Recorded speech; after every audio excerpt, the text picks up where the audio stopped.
couldn't stop them. There's not a prison built that will ever shut me up. This is America's Voice Live. And welcome to America's Voice Live. I'm Steve Gurley. The pulse of the people. We need somebody that's going to hear the people's voice. The truth the mainstream won't touch. This guy is, by definition, a globalist. And the stories that matter. Rav's own Ben Bergquam. Right up over this hill, we got an armed cartel. I see him. Live. Breaking news right now here on Real America's Voice. Unfiltered. These people are domestic terrorists. And unapologetic. We're here to take a stand for God and country. Let's feel good, doesn't it? America's Voice Live starts now.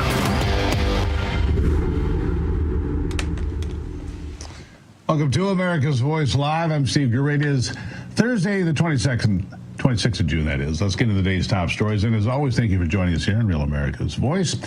I'll be taking a look at the markets because earlier today, the S&P 500 came within striking distance of its all-time high recorded earlier this year. The Dow Jones, the NASDAQ also seem to be doing quite well today. More on that coming your way. Also, the Supreme Court has delivered two vital victories for the Trump administration this week, one being the continuation of deportation efforts, and the other has to do with cutting funding from Planned Parenthood. More details on that as well, and then later. The threat of the Chinese Communist Party looms over every American, especially as it pertains to American agriculture. And after two Chinese nationals were caught at the University of Michigan with a fungus that could be detrimental to American crops, this threat may be closer than we realize. We'll discuss the details coming your way, but first, we start with this. Almost 24 years ago, New York City lost thousands of Americans when Muslim terrorists destroyed the Twin Towers in a brazen attack using jumbo jets. Radicalized by a religion that considers Americans and Christians, especially Christians, as infidels, or simply put, their enemies. Today, though, a Muslim socialist and really an outright communist has won the Democrat primary for mayor of New York City. And I wonder whether we'll watch New York devolve into another London, or maybe we should just call the Big Apple Cooked Apple, or maybe New London right now. It's the result of the failed experiment of open borders and diversity at all costs, isn't it? It's what it is. 33-year-old Zoran Mamdani, born in Uganda to Indian parents, a self-described democratic socialist, which means, of course, communist, who only became a naturalized citizen just 7 years ago. Now he's on the verge of running America's largest city with a very radical and, dare I say, un-American vision. His mother told the Hindu Times that Mamdani doesn't even consider himself an American. She said, quote, "He is not an American at all. He was born in Uganda, raised between India and America. He is at home in many places. He thinks of himself as Ugandan and as an Indian." Oh, that's nice. As many as 500,000 illegal aliens live in New York City. That's just the ones people call undocumented, of course. So it shouldn't be a surprise that Mamdani resonates with people who also, by every definition, do not consider themselves Americans. He even ran ads in foreign languages, promising free stuff, lots of it, just to win. Listen to this. बात ये नहीं है कि मैं क्या बनूंगा, बात ये है कि मैं क्या करूंगा हमारे कम्युनिटीज के लिए और हर एक न्यूयॉर्कर के लिए। मैं हमारे शहर को अफोर्डेबल बनाऊंगा। न्यूयॉर्कर्स मुश्किल से अफोर्ड कर रहे हैं रोटी, कपड़ा और मकान। मैं ये सब बदलने के लिए लड़ रहा हूँ। Rent free buses, universal child care और सस्ती ग्रोसरीज के जरिए। पर आपको एक सवाल पूछना चाहता हूँ, तुमने कभी किसी को वोट किया? This is where we are, folks, a campaign targeting audiences that don't even speak English and they know nothing about America or American heritage or what it means to be an American, and they don't care. Let's look at the demographics, though, because despite the optics, it is actually the usual demographic that chose this man as a Democrat candidate. That's right. Despite Mamdani's promises of free stuff and lots of it, low-income New Yorkers said no. They voted overwhelmingly against him. It's the middle and upper class who think that the government can magically solve everything. It's the white know-it-all liberals who did this, at least so far, because it's not over yet. And when it comes to racial demographics, Black and Hispanic voters also rejected Mamdani. It was white and Asian voters boosting the Muslim to a win. Additionally, the majority of college graduates voted for Zoran. Most without a degree voted for Andrew Cuomo, confirming what we already know. American universities have become Marxist indoctrination centers. Mamdani's promises are straight out of the Marxist playbook. Nothing new here. He promises to make New York City a battleground to do what? Fight against Donald Trump. And fight for open borders, of course, so he can have even more voters. Listen. And it's where the mayor will use their power to reject Donald Trump's fascism, to stop mass ICE agents from deporting our neighbors, and to govern our city as a model for the Democratic Party. Yeah. Those aren't the only promises he's made. He promises to make the city a communist utopia. And when you hear more from this speech, maybe you can understand why the left wing of New York Democrats rallied behind this man. Listen to this. We have won because New Yorkers have stood up for a city they can afford. A city where they can do more than just struggle.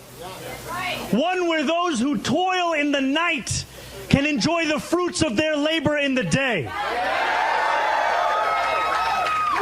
Where hard work is repaid with a stable life. Where 8 hours on the factory floor or behind the wheel of a cab is enough to pay the mortgage. It is enough to keep the lights on. It is enough to send your kid to school. Where rent-stabilized apartments are actually stabilized. Where buses are fast and free. Where childcare doesn't cost more than CUNY. And where public safety keeps us truly safe. Did you keep up there? I mean, how much free stuff can you give away? Free everything. You and I and most of America know that those are nothing more than empty promises, because he plans on accomplishing those objectives with government freebies, which have never in the history of governments worked. Here's one of the more loony ideas. How about this one? I mean, what could possibly go wrong here? Government-owned grocery stores. I'm not joking. Here he is. Grocery prices are out of control. The cost of eggs and milk has skyrocketed. Some stores are even using dynamic pricing, jacking up the cost over the course of a day depending on what they can get away with. It doesn't need to be this way. I'm Zahran Mamdani, and as mayor, I will create a network of city-owned grocery stores. It's like a public option for produce. We will redirect city funds from corporate supermarkets to city-owned grocery stores, whose mission is lower prices, not price gouging. These stores will operate without a profit motive or having to pay property taxes or rent, and will pass on those savings to you. Yeah. Government-run grocery stores. Yeah, have you seen government-run grocery stores in other socialist countries? I have. So great, now your local grocery store can run with the efficiency of the DMV. No thanks. Here's the kicker. Mamdani claims to want to protect the underprivileged, but in low-income areas where he promises to set up these stores, the government stores will end up competing with and running out of business small independent bodegas, which, by the way, make up 80% of the retail food outlets in New York City. These government stores aren't going to crush the local Kroger. They're going to squash the small family-owned businesses. And New Yorkers, you should know this. But you see, these rich white college kids are too stupid to understand the common sense. How do I know? Well, watch this. I voted for Mamdani. Okay, can you tell us why? I'm just looking for someone new and not part of the established Democratic Party who also hasn't been accused of sexual assault. I spoke to the other side a little bit, and they're concerned about like the government-run grocery stores and the free buses. What's your response to that? I think government in the U.S. is great in the sense that there's always balance, right? Like no one person is making all the decisions, and so I think there'll be balance within. He describes himself as a Democrat socialist. Like, do you feel like socialism would work in New York City? No, not necessarily. No, it won't work. But you're going to run your city further into the ground just for someone new and exciting. He's trendy, you know. He's kind of cool and hip. Great. That should work out well. And actually, this astonishing screenshot shows that New Yorkers began Googling socialism more than ever before after the polls closed. They have no idea what they're even voting for. Surprised? Part of the blame lies with the media. Outlets like CNN, MSNBC, and ABC have all played a role in this. They hate President Trump so much, they would rather see America fail, and it's time we call them out for their twisted reporting of fake news and fear-mongering on Americans. Take a look at what Pete Hegseth had to say to the media today at a press briefing at the Pentagon addressing the recent strikes on Iran's nuclear facilities. Watch. Because you, and I mean specifically you, the press, specifically you, the press corps, because you cheer against Trump so hard, it's like in your DNA and in your blood to cheer against Trump, because you want him not to be successful so bad, you have to cheer against the efficacy of these strikes. You have to hope maybe they weren't effective. Maybe the way the Trump administration has represented them isn't true. So let's take half-truths, spun information, leaked information, and then spin it in every way we can to try to cause doubt and manipulate the public mind over whether or not our brave pilots were successful. How many stories have been written about how hard it is to, I don't know, fly a plane for 36 hours? Has MSNBC done that story? Has Fox? Have we done the story how hard that is? Have we done it 2 or 3 times so that American people understand? How about how difficult it is to shoot a drone from an F-15 or 16 or F-22 or F-35? Or what it's like to man a Patriot battery, or how hard it is to refuel midair, giving the American people an understanding of how complex and sophisticated this mission really was. Yeah. A tongue lashing that they deserved. I couldn't have said it better myself. The mainstream media lies and manipulates the American people so much that now there's a chance that a communist, an open communist, Zoran Mamdani, could become the next mayor of New York City. Not only are Mamdani's promises reckless, they're empty. Current Mayor Eric Adams, who recently stated that he will run as an independent, says that Mamdani wouldn't even have the power as mayor to accomplish much of what he's promising to get votes. Listen. He's a snake oil salesman. He will say and do anything to get elected. Think about this for a moment. He wants to raise 1%. He wants to raise tax on 1% of New Yorkers' high-income earners. As the mayor, you don't have the authority to do that. You know who has the authority to do that? An assemblyman, which he is. He wants to do free buses. He could have done it at assemblyman. He doesn't understand the power of government and how you must making sure you improve your economy, raise the standard of living. And this is what we've done in the city. And I'm looking forward to being on the campaign trail and showing New Yorkers we can't go backwards. Yeah, snake oil salesman or not, if you thought New York is bad now, it'll only get a hell of a lot worse under the leadership of that guy. This is a man who has every intention of creating his own regime inside New York City. He has stated at every turn that he plans on defying the federal government every opportunity he gets. Here are some of his other campaign promises, by the way. Abolish the New York Police Department, abolish prisons, abolish medical bills, abolish private health insurance, ban all guns, end cash bail, decriminalize drug possession, and end all cooperation with federal law enforcement, including ICE. It's a pure recipe for disaster. I know a lot of us might be tempted to just let it happen, let these New Yorkers and these liberals get what they deserve, let them find out for themselves. When you hand away every ounce of freedom for the illusion of free stuff or whatever this is. But here's the problem. Number one, these people don't learn. There is a reason Los Angeles, San Francisco, and Chicago are as terrible as they are, because liberals don't learn. They're too blinded by their hatred of the right, and they think if they just do more of it, more socialism, we've just never done communism right. Stop. And second, New York City is an American city. Listen to me. New York City is an American city. It's our city. It used to be great. We used to be able to take pride in it. We defended it on 9/11, and we could again take it back one day. I want you to think We should all want our largest cities to reflect the values that made our country great. It's why I've spent the entirety of this segment calling for Mamdani to be called what he is, a communist, a danger to the largest city in our country.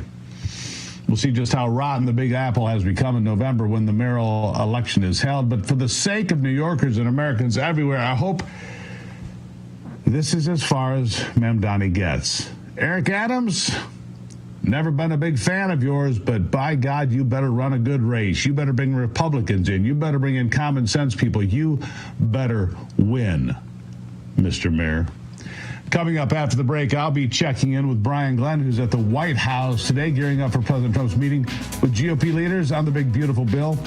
That's top of the 4 o'clock hour. More details coming your way.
Back to it. 4 o'clock Eastern time, President Trump scheduled to host an event at the White House where he is expected to pressure Republican holdouts to get behind the big, beautiful bill. President Trump has stated that he is pushing for the deadline of July the 4th to get this bill passed. Joining me now to discuss this is Brian Glenn at the White House. Brian, nice to see you today there from the North Lawn. Look, we got some problems here. We're going to get to what Caroline was talking about earlier, but let's start with this. The parliamentarian. The parliamentarian is the ghost of Harry Reid right now. It's like the ghost of socialists past. We've got to get this solved, and John Thune needs to do something about this. Say a lot of Republicans. What do you think is going to happen with that? She's blocking and gutting the big bill. She is. She's getting a lot of pressure. And I would imagine in about 45 minutes, which, by the way, is right over my left, your right, in that room, in the East Room, President Trump will address congressional leaders and other lawmakers here about getting this bill passed. And I tell you, if she is remaining kind of taking a different approach to what Senate Republicans, MAGA Republicans want, we could have a kind of a showdown here. Now, if timing is perfect on this, we would see this basically get cleared out of the Senate by tomorrow, and then putting it back in rules actually on Monday. in Congress, and so we would probably get a vote, hopefully the early part of next week, if not on Monday, if they just called for votes. But of course, next week, though, Steve, is a recess week in Congress, so members weren't planning to come back, but President Trump putting out a truth a little bit earlier and said, guess what, everybody, no vacations for you.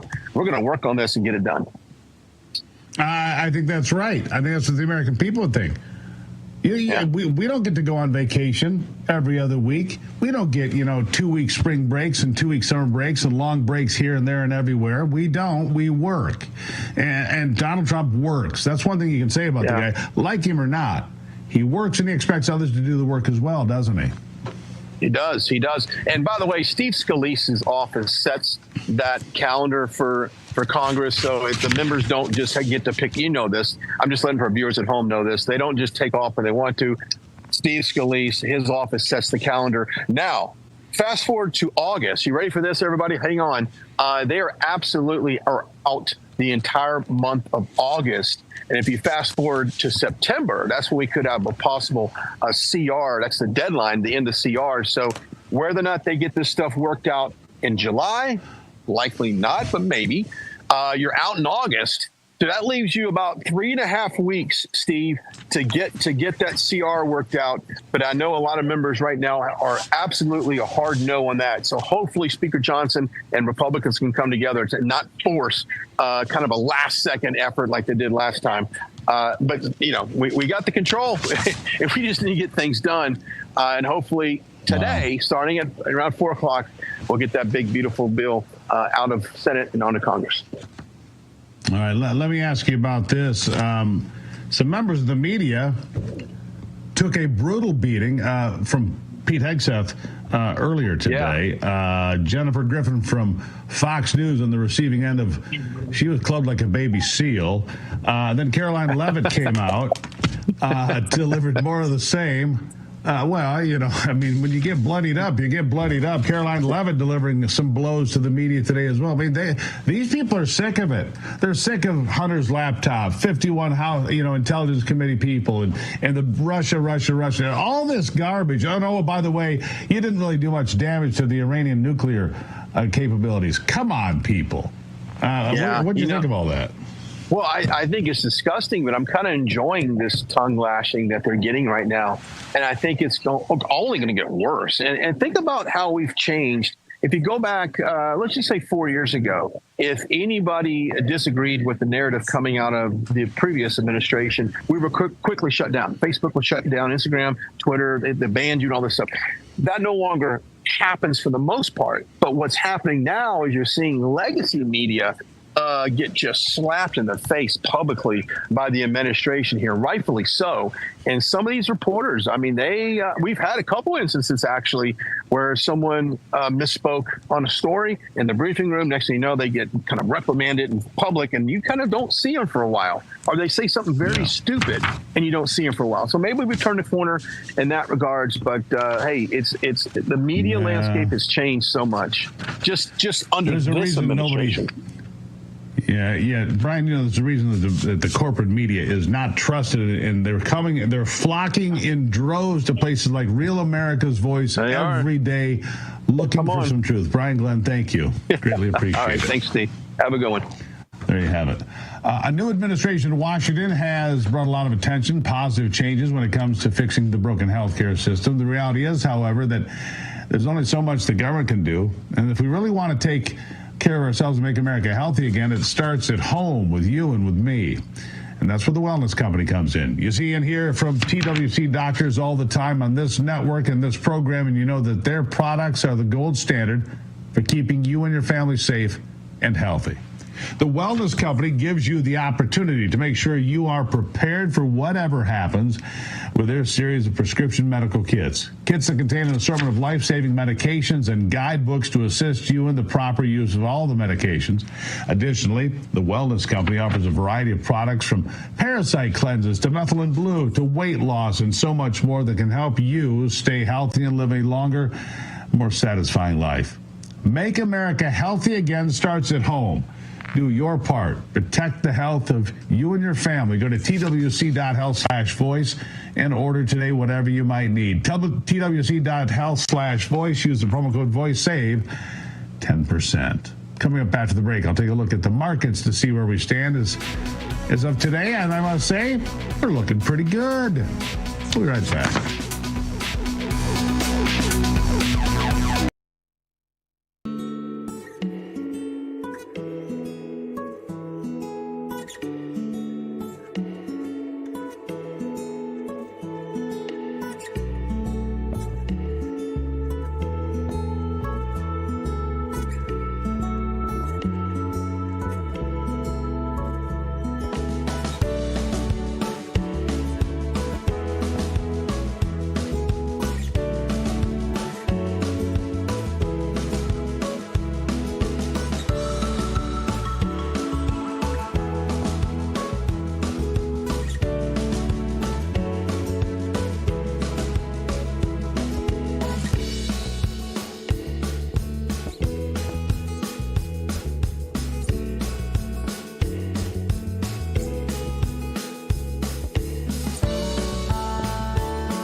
Let's take a look at the markets today, shall we? It seems stocks have risen, and the S&P 500 was within striking distance of its all-time high of 6,147 set earlier this year. So it's been a pretty decent year. The broad market index climbed 0.6%. The NASDAQ advanced 0.5%, while the Dow Jones climbed 315 points. Last time I took a glance, geopolitical risk that caused worry on Wall Street has disappeared in recent days, with the initially fragile ceasefire between Iran and Israel holding right now. President Trump said on Wednesday that a meeting between the U.S. and Iranian officials will likely happen next week, so it's all good news. Oil has also taken a nosedive. Cheap energy, always good for the markets. Here will be to discuss this, Nest Point Managing Director John Thomas. John, thank you for being here. All right, so the market's not too worried, apparently. Oil spiked briefly for a moment there. It went up $10, $12, then it retreated 10, 12%. Came right back down to basically where it's been in the mid-60s for, I don't know, a few months now. How do you see it? Well, not too worried is an understatement, Steve. First of all, great to be with you, and thanks for having me. But I think what we're seeing here with this near all-time high for the stock market shouldn't be too much of a surprise, Steve. It's really a reflection of President Trump's policies and actions are working. You can just tick through the list, and the market is cheering it on. One, the mainstream media said that the tariffs were going to crash the market, cause all of these sorts of problems, stagflation perhaps, and we're not seeing that. In fact, inflation has been tamed, jobs numbers are still good, and there's even companies, the tariffs are spawning onshoring of investment from foreign governments, foreign companies, and American companies are taking advantage of it. Steve, there's electric vehicle companies like Faraday Future in California that are building their cars in California right here in the United States because it's a market opportunity. So tariffs are working. The president also hinted yesterday that he might be replacing Jerome Powell as the Fed chair and putting in somebody who is more aligned with the president's economic vision, which lower interest rates mean more liquidity, more lending, which is good for the market. And then, of course, militarily, the president went in and solved something only President Trump could solve with a phenomenally executed, strategic, precise military operation that caused the entire world to breathe a sigh of relief. So, of course, the markets are doing great, Steve. Yeah, I want to go back to the lower interest rates. That would mean lower mortgages, cheaper used car rates, breathing room for the middle class. That's why Jerome Powell needs to act to take care of the middle class. Donald Trump doesn't matter. The middle class does, John. You're 100% right. People forget that interest rates are so important because interest rates trickle down to everyone in the economy, particularly the middle class. We're talking credit card rates. We're talking mortgage rates, which right now there's a bit of a challenge in the housing market, really, which is driven by interest rates. And then, of course, businesses thrive and grow when they can borrow less expensive money to reinvest in their plants and their people, hiring more people. It's all driven by interest rates. So look, Powell, it's amazing, Steve. It's so political. It's so transparent. Powell cut rates right before November to try to help Joe Biden out. Luckily, it wasn't enough. And now, of course, he's not willing to cut rates under Trump because he's anti-Trump. And Trump understands that. That's why he's talking about making an early replacement.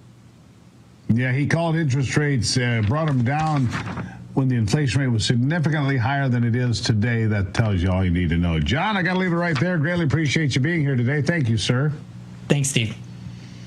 All right, now think about it. Every dollar you spend is either supporting your values or possibly working against them. In today's economy, where you spend your money, it matters. And how you spend your money means how we take back the country. Patriot Mobile is leading the way as America's only Christian conservative wireless provider. Switch today without sacrificing quality or service. You'll get exceptional nationwide coverage because, unlike most budget wireless providers, Patriot Mobile has access to all three major U.S. networks. You can even add two numbers on two networks on one phone. Nobody can do that. Not the big guys. Stay connected with flexible unlimited data plans to fit your lifestyle. These plans offer high-speed data, mobile hotspots, international roaming, device protection, and even internet backup. Here's the best part. When you switch to Patriot Mobile, you're supporting faith, family, and freedom. If you believe in our First and Second Amendment rights, the sanctity of life, supporting veterans, it's where you belong. Switching is simple. Keep your number, keep your phone, or upgrade. Patriot Mobile has a 100% U.S.-based team that gets you activated in minutes. Right now, go to patriotmobile.com/RAV or call 972-PATRIOT to get a free month of service with promo code RAV. Make the switch. Defend freedom with every call, every text. That's patriotmobile.com/RAV or call 972-PATRIOT. All right, up after the break. The Supreme Court delivered two more big victories for the Trump administration this week, one being the continuation of deportation efforts, and the other has to do with cutting funding from Planned Parenthood. It's all coming up.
it's interesting because, have one day you have a decision from a court come out and you go, then you have a real big victory. Then you have another victory. Then you have one you win somehow. But the Supreme Court is delivering victories for President Trump and the American people right now. On Monday, the court granted the Trump administration's request to stay a lower court injunction blocking them from deporting illegals to third countries without prior notice. Third countries being a country they didn't come from.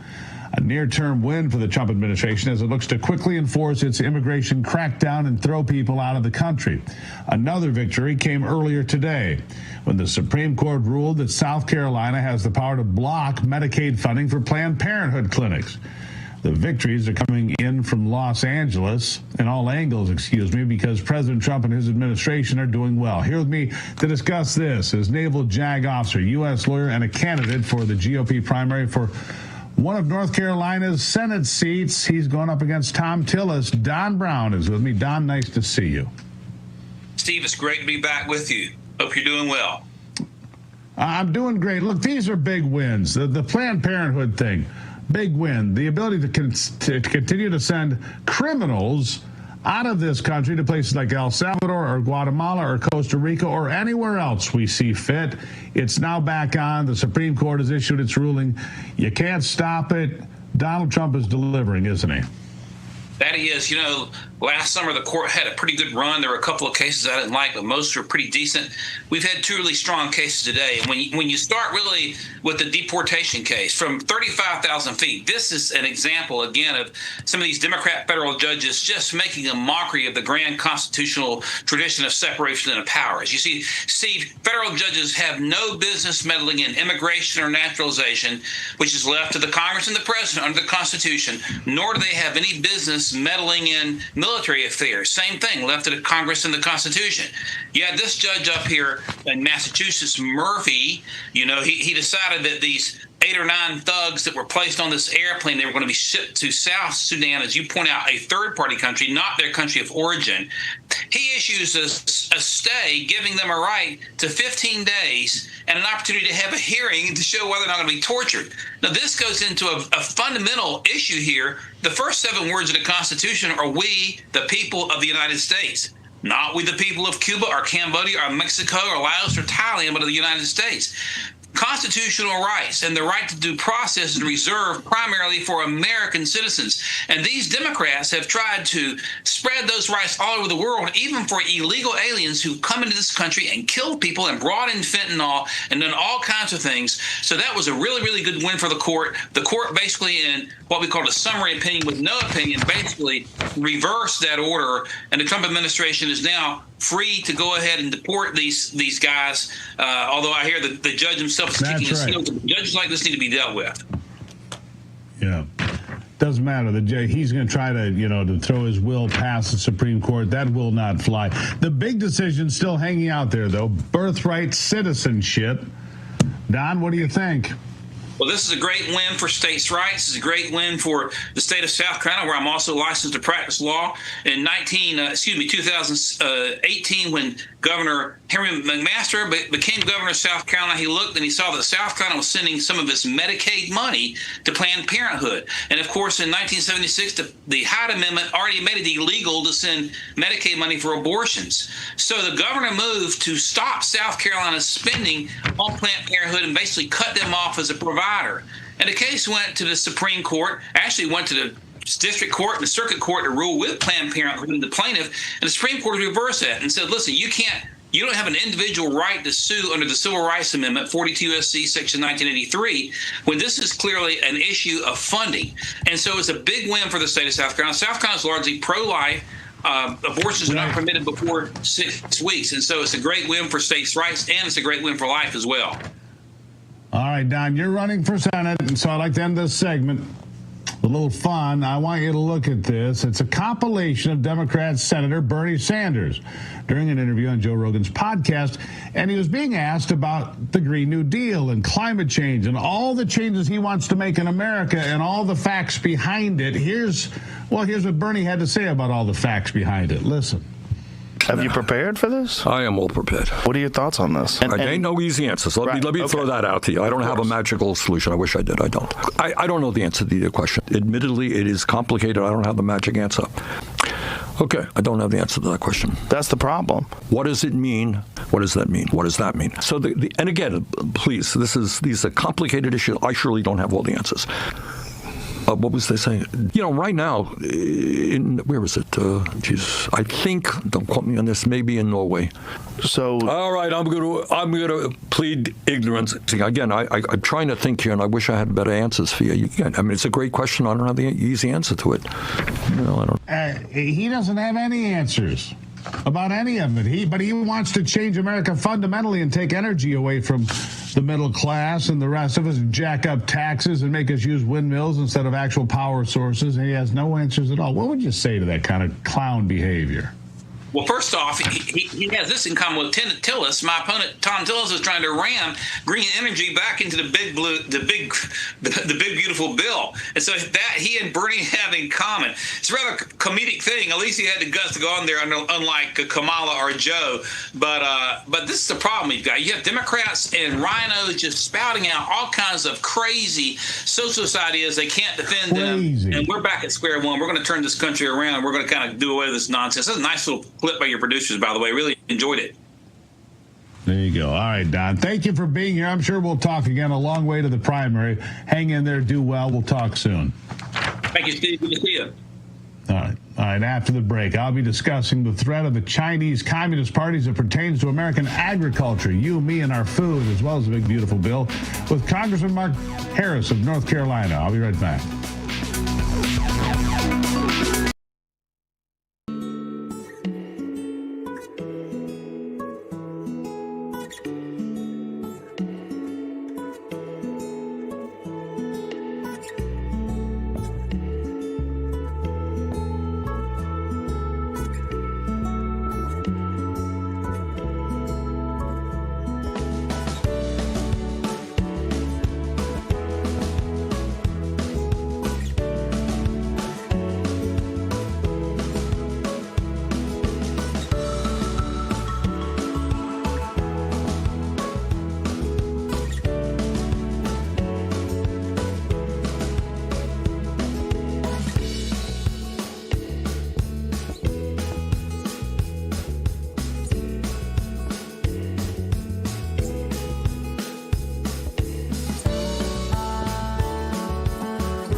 Bioterrorism. Bioterrorism. Biowarfare. Yes, warfare. Warfare without firing a shot.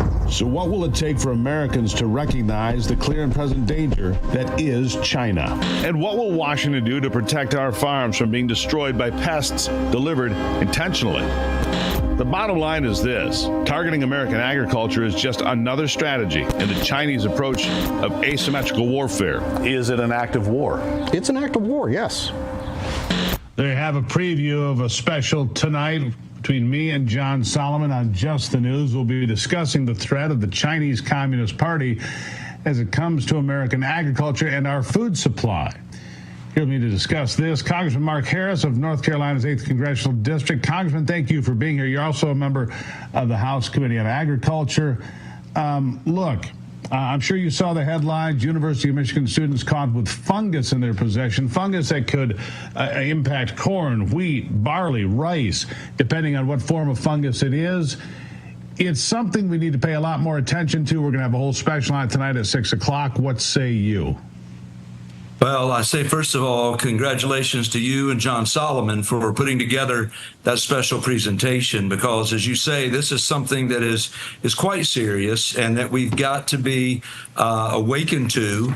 When you see the Chinese buying up American farms and buying up acres and acres of land, then we're in a position that something's got to get done. I mean, they, as I understand it, Chinese investors own nearly 400,000 acres of farmland right here in the United States. And it's something that when you stop and consider the adversary that they are, then this is serious business, and we've got to be awakened to it.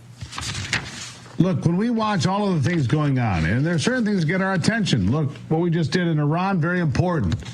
That's open, hot war zone. But China has been running an asymmetrical war against America for most of your life and maybe most of mine as well. They're trying to infiltrate our universities, our primary schools, our agriculture, our business, our high tech. They're trying to get stuff on us everywhere. But this thing about the food, where they can bring in a pathogen that may be at home in China, they've developed some protection to. But if they release it on the rest of the world and America can't grow crops, or Argentina or Canada or Ukraine, they can starve the world and feed themselves. It's very dangerous. It is very dangerous. And that's why, everything that you just named off is why it is so critical for us to look at the big picture. It's why we've got to get serious about immigration. We've got to get serious about our border. And we've got to get serious about investigating these things when it comes to light. Just as you pointed out about the universities, that's one of the things that I learned since I've been in Congress. And we introduced the Deterrent Act that we passed out of the Education and Workforce Committee, because there was a serious problem going on with places like China and Iran and our other adversaries, North Korea, that they would actually put money into our universities. And we were not knowing the amount of money that was being given by these foreign agents. And to your point, they want to influence our universities in a huge way. Piles of money. When we think about the food supply, there's no question this is serious, serious business. And some states have taken action, obviously. I think in Florida, they took some action on preventing Chinese from being able to buy their land down there. And so did South Dakota. And maybe there should be a federal initiative to ban not just China, any foreign country from owning, or foreign people from owning. I can't go buy land in China. I can't go buy land in Mexico. I can have a 99-year lease, but I cannot own land in Mexico, for example. Here's something else for you. 1,000 Chinese nationals or scientists on the payroll of the NIH, the National Institutes of Health that you and I pay for. 1,000 Chinese scientists. I mean, who thinks this is a good idea? Well, I would guess that no one in the current administration does, and I appreciate you sharing that with me. I was not aware of that until you just told me that fact, and that is something that we need to be aware of, and we need to take some action, because when we go back and we look at COVID, President Trump certainly recognizes the danger that they pose, and I would imagine with that information that NIH would be one that we would take a very close look at. Yeah, you've got the Chinese. They own Smithfield, the meat packing. They own one of the biggest seed companies in the world. So we're planting Chinese seeds, corn, wheat, beans, rice. And every step of the way, the Chinese have their fingers in it. Half of the pigs alive in America today are owned by China. Half. It's a remarkable figure. I'll give you the last word here, Congressman. I know that it concerns you. You're in the right place at the right time. maybe we can make some changes. I'll give you the last word. Well, I thank you for that. And I do think it's important, some of the changes that we're trying to make.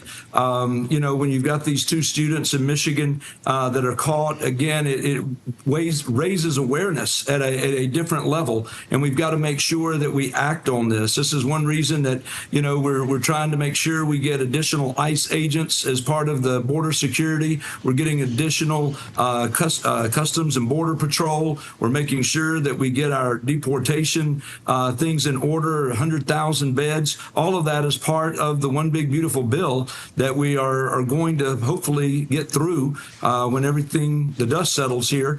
And those kind of things are critically important to knowing who is coming into this country. The last 4 years, as well as I do, Steve, it has been wide open. And it's only been in these last 5.5, 6 months under President Trump that we're now getting records at controlling the border, and that's what we've got to do. And we've got to begin to round up and find where these problems are, such as we have just found here in Michigan. And maybe have John Thune replace the parliamentarian. That's another step in the right direction. Congressman, thank you for being here. Greatly appreciate you. Thank you for having me, sir. All right, we'll talk again soon. Now, after the break, we'll have a story that reminds us of how wonderful America is, plus your answers to the America's Voice question of the day. Do you think that the mainstream media has played a role in the manipulation of American citizens? Why or why not?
Now it's time for What Makes America Wonderful. We try to do this every single day to put a smile on your face before you head on to the rest of your day and tell you just how great America really is. Today's story comes to us from Baltimore, where a local doctor's kindness paid off, especially in his time of need. Dr. Zollicoffer, known affectionately by his patients as Dr. Z, has been practicing medicine out of his own clinic in one of the more impoverished areas of South Baltimore for more than 4 decades. And not only did his kind and infectious personality resonate with patients, but his policy of never turning anyone away, whether they could pay or not, did as well. Unfortunately, the good doctor was diagnosed with 2 forms of cancer, one renal one rectal.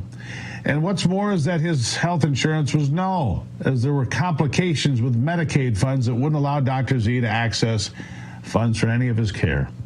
As the news trickled down around the community, several of Dr. Z's patients rallied together, opened a GoFundMe account that has now raised over $280,000, and his health insurance has been restored. With a stroke of luck, the doctor can now look forward to getting treatment that will hopefully preserve him for years to come as he continues to serve his community. What makes America wonderful are the communities that we live in and our neighbors, and how they all come together when one of their own is experiencing a crisis. God bless you, America. You're the best, and I mean that. Do you think that the mainstream media has played a role in the manipulation of American citizens? Why or why not? Catherine Blackhawk. You see it every day. Operation Mockingbird. Sean Russell. Yes, lies and manipulation due to the fact that they are being paid just like the protesters for their treason-like venom. Reading the teleprompter for financial gain has been going on for far too long. Follow the money. Ernie Humphreys has this. Absolutely. They flat out lie to the American public. They're all getting their talking points from the same place, as most of the time they're like parrots reading line for line the same lines with the exact same wording. There's no journalism anymore, no fact-finding, no two networks should be owned or affiliated with another. Well, we're telling you the truth here. I'm not bought and paid for by anybody.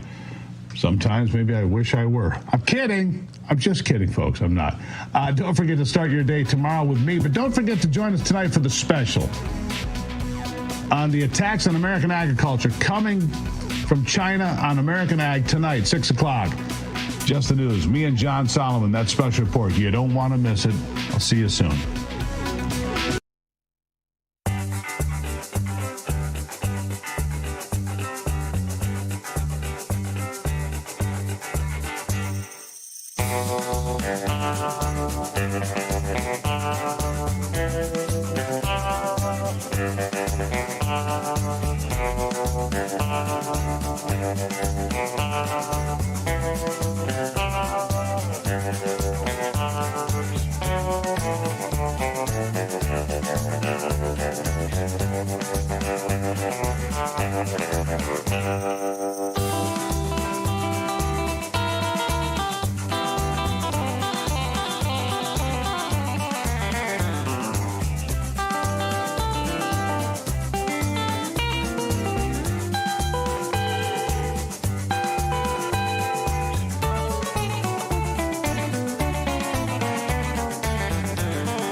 They tried to shut them up. There's no guarantee to free speech. They tried to cancel them. Deplatforming works. They even threw them in jail. Peter Navarro, Steve Bannon, now in prison. But they couldn't stop them. It's not a prison bill that will ever shut me up. They call them rebels. Basket of deplorables. They call them rogues. They claim to guns or religion. And they say they're outlaws. These are the kind of guys you like to smack in the ass. War Room presents Rebels, Rogues, and Outlaws. You set out to take Vienna. Take Vienna. The national bestseller by longtime Bannon producer Dan Fluette. Take a journey through the pictorial history of War Room in a culture that celebrates the weak. Show your support by standing with the rebels. Go to doitfluette.com or scan the QR code on your screen.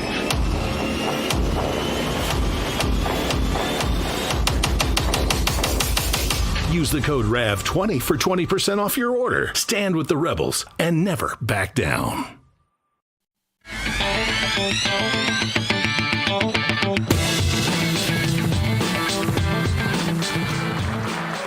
All right, that's the market's closed. Broad and Wall, we're open here in America, Real America's Voice. Okay, very, very quickly, let's get to it. We have a massive show. I want to get all the information in for you, so do markets very quick. Dow Jones looks like it's up 400 points, closing. NASDAQ, look at this, very, very, very, very close to the record. It's 20,194. The record is 20,220. Very close to record high. One I want to talk to you about very quickly, oil. I'm going to get into the oil market, hopefully with Ben, the next time we speak to him, because it's very important, because I want him to take something to the president. It's going to be extremely important for the president to hear this. So without further ado, let's jump right into the show.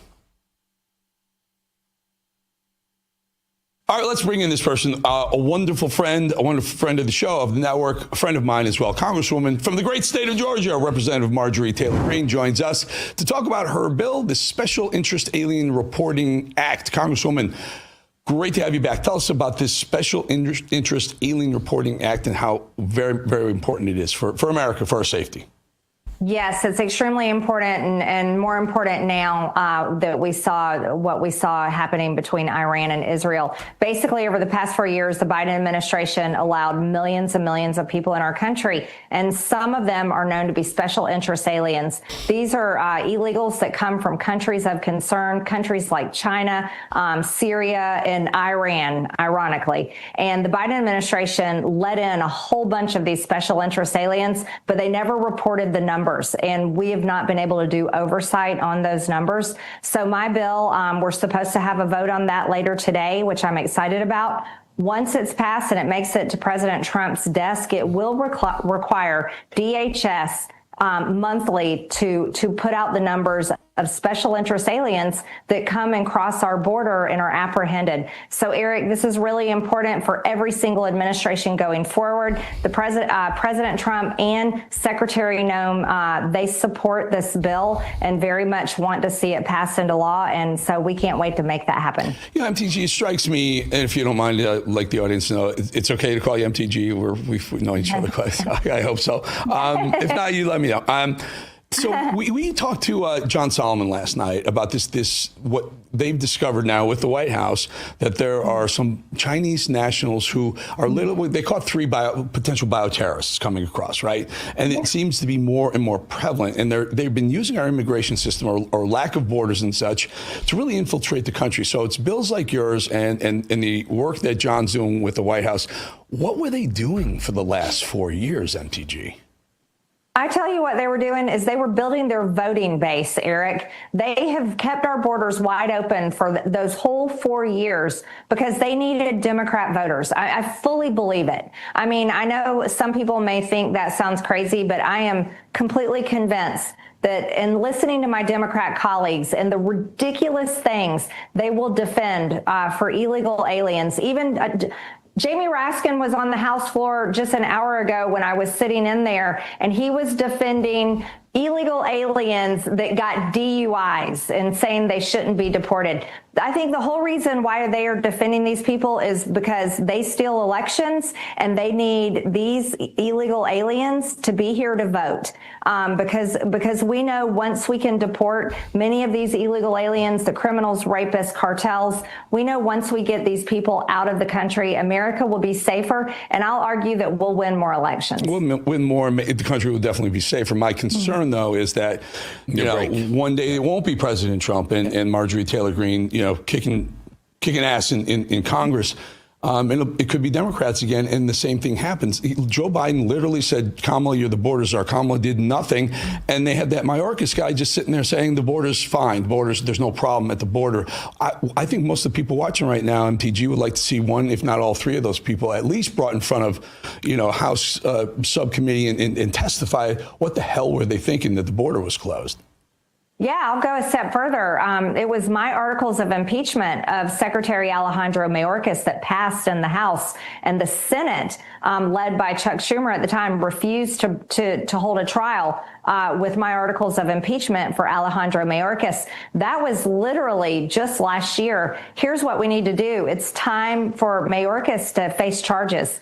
What he did to our country is unforgivable, and he should be held to account for those crimes that that he committed against our country and the American people, because Americans are dead today because of Secretary Mayorkas's failed leadership. I'll name one. I name her all the time, Laken Riley. She would be alive today had we have had a secure border like we have today under the leadership of Secretary Noem and Tom Homan, and thankfully under President Trump. Zero crossings in May is something we should be saying every single day, and that's why Americans will not be killed because of the great work of this administration. Well, yeah, and again, we'd love to see some perp walks. You see one perp walk, and maybe they don't do it the next time around. MTG, the talk of the town where you are, well, I guess you're in Georgia, but the talk of the town in D.C. right now, the big, beautiful bill. Trump's going to have an event this afternoon. Tell us the big, beautiful bill. Where do we stand?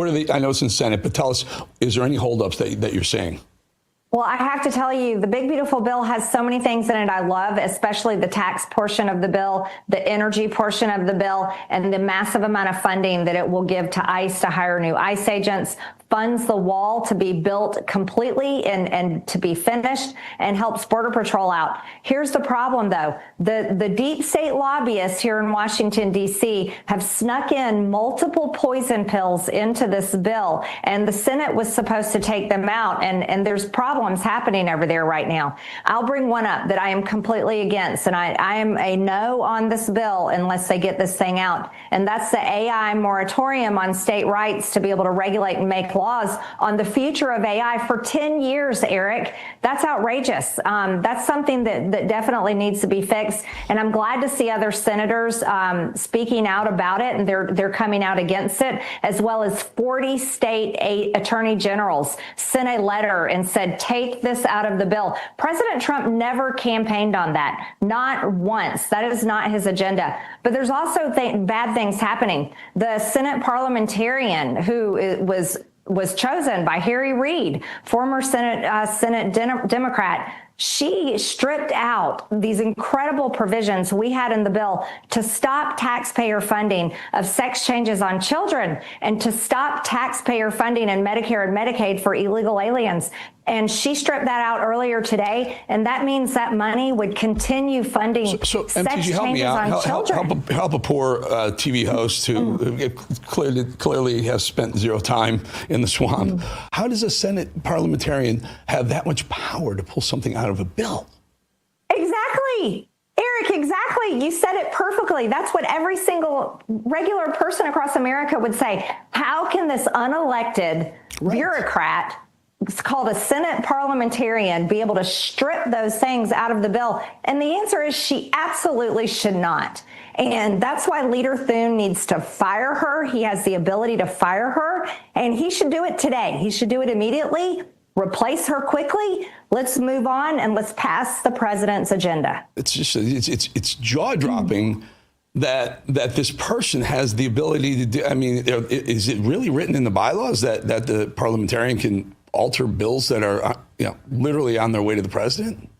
Well, the Senate parliamentarian has the ability to use something called the Byrd Rule. And the Byrd Rule is used to take out anything of substance in the bill that is not under the rules of reconciliation. And I know that's very nuanced and annoying, but I will tell you it is nuanced and it's annoying. And that's part of the problem with Congress. This is all these rules that Congress has put upon itself for years and years and years has crippled Congress, the House and the Senate, to be able to actually serve the American people. So under the rules with the Byrd Rule. This feels like the activist judges telling Trump what he can and can't do with deportations. Yes, it is. It's like a far left activist serving as an unelected bureaucrat and undermining President Trump and the people's agenda. You called it.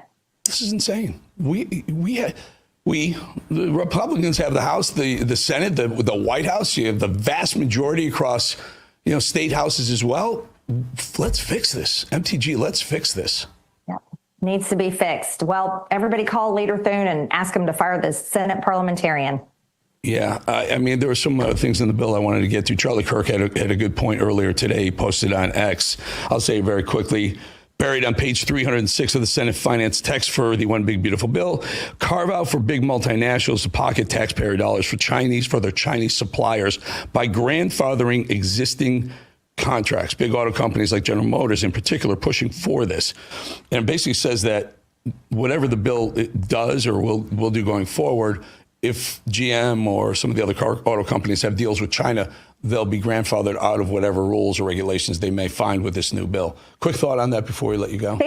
There's another poison pill. That's exactly what I'm talking about. These usually are provisions. This bill, by the way, is well over 1,000 pages. And so they sneak in these little provisions, and they're usually like 1 or 2 paragraphs long. And that's exactly what Charlie Kirk is talking about. And, you know, between that right there, I'm not interested in giving any American taxpayer funding to the CCP or their aligned companies, because that is the CCP. I'm not going to fund sex changes on kids. I'm not going to fund Medicaid and Medicare, taxpayer-funded health care for illegal aliens. I'm not going to tie states' rights for 10 years and destroy federalism. I want to pass the president's agenda, but that was not his agenda. And that's why right now I'm a no on the vote on the big, beautiful bill when it comes back to the House. But I really want to work with everyone here in Washington to make this big, beautiful bill fit President Trump's agenda and get these poison pills out so that we can pass it. And that's what we should be doing. All right, very quick answer. July 4th, President Trump said he wanted, on his desk by July. Does that look like it's not going to be the case? I think earlier today, President Trump had recognized the fact that July 4th, the deadline may not be met. But, if you're going to blame anyone, blame the far left Senate parliamentarian for taking out things that absolutely should be in there, and that's what the American people voted for. Blame the lobbyists that want a 10-year destruction of state rights. Blame those people and shame on them, and we should pull those things out, and then we can absolutely get this on his desk. Elizabeth McDonough, I'm just looking at Elizabeth McDonough. Is this the Senate parliamentarian?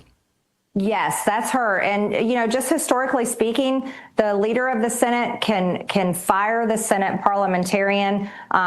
It was done in the Senate some years back in recent times. So she's been the incumbent since 2012. And as you pointed out, Harry Reid appointed her. So, hey, you know what? Yeah. 13 years, nothing like a change every 13 years or so of the Senate parliamentarian. And let's get a Republican in there, huh? Or get a Republican appointed parliamentarian. A Republican-appointed Senate parliamentarian. That just sounds too easy, doesn't it? It makes just too much common sense. Yeah. MTG, Marjorie Taylor Greene, thank you so much for your time.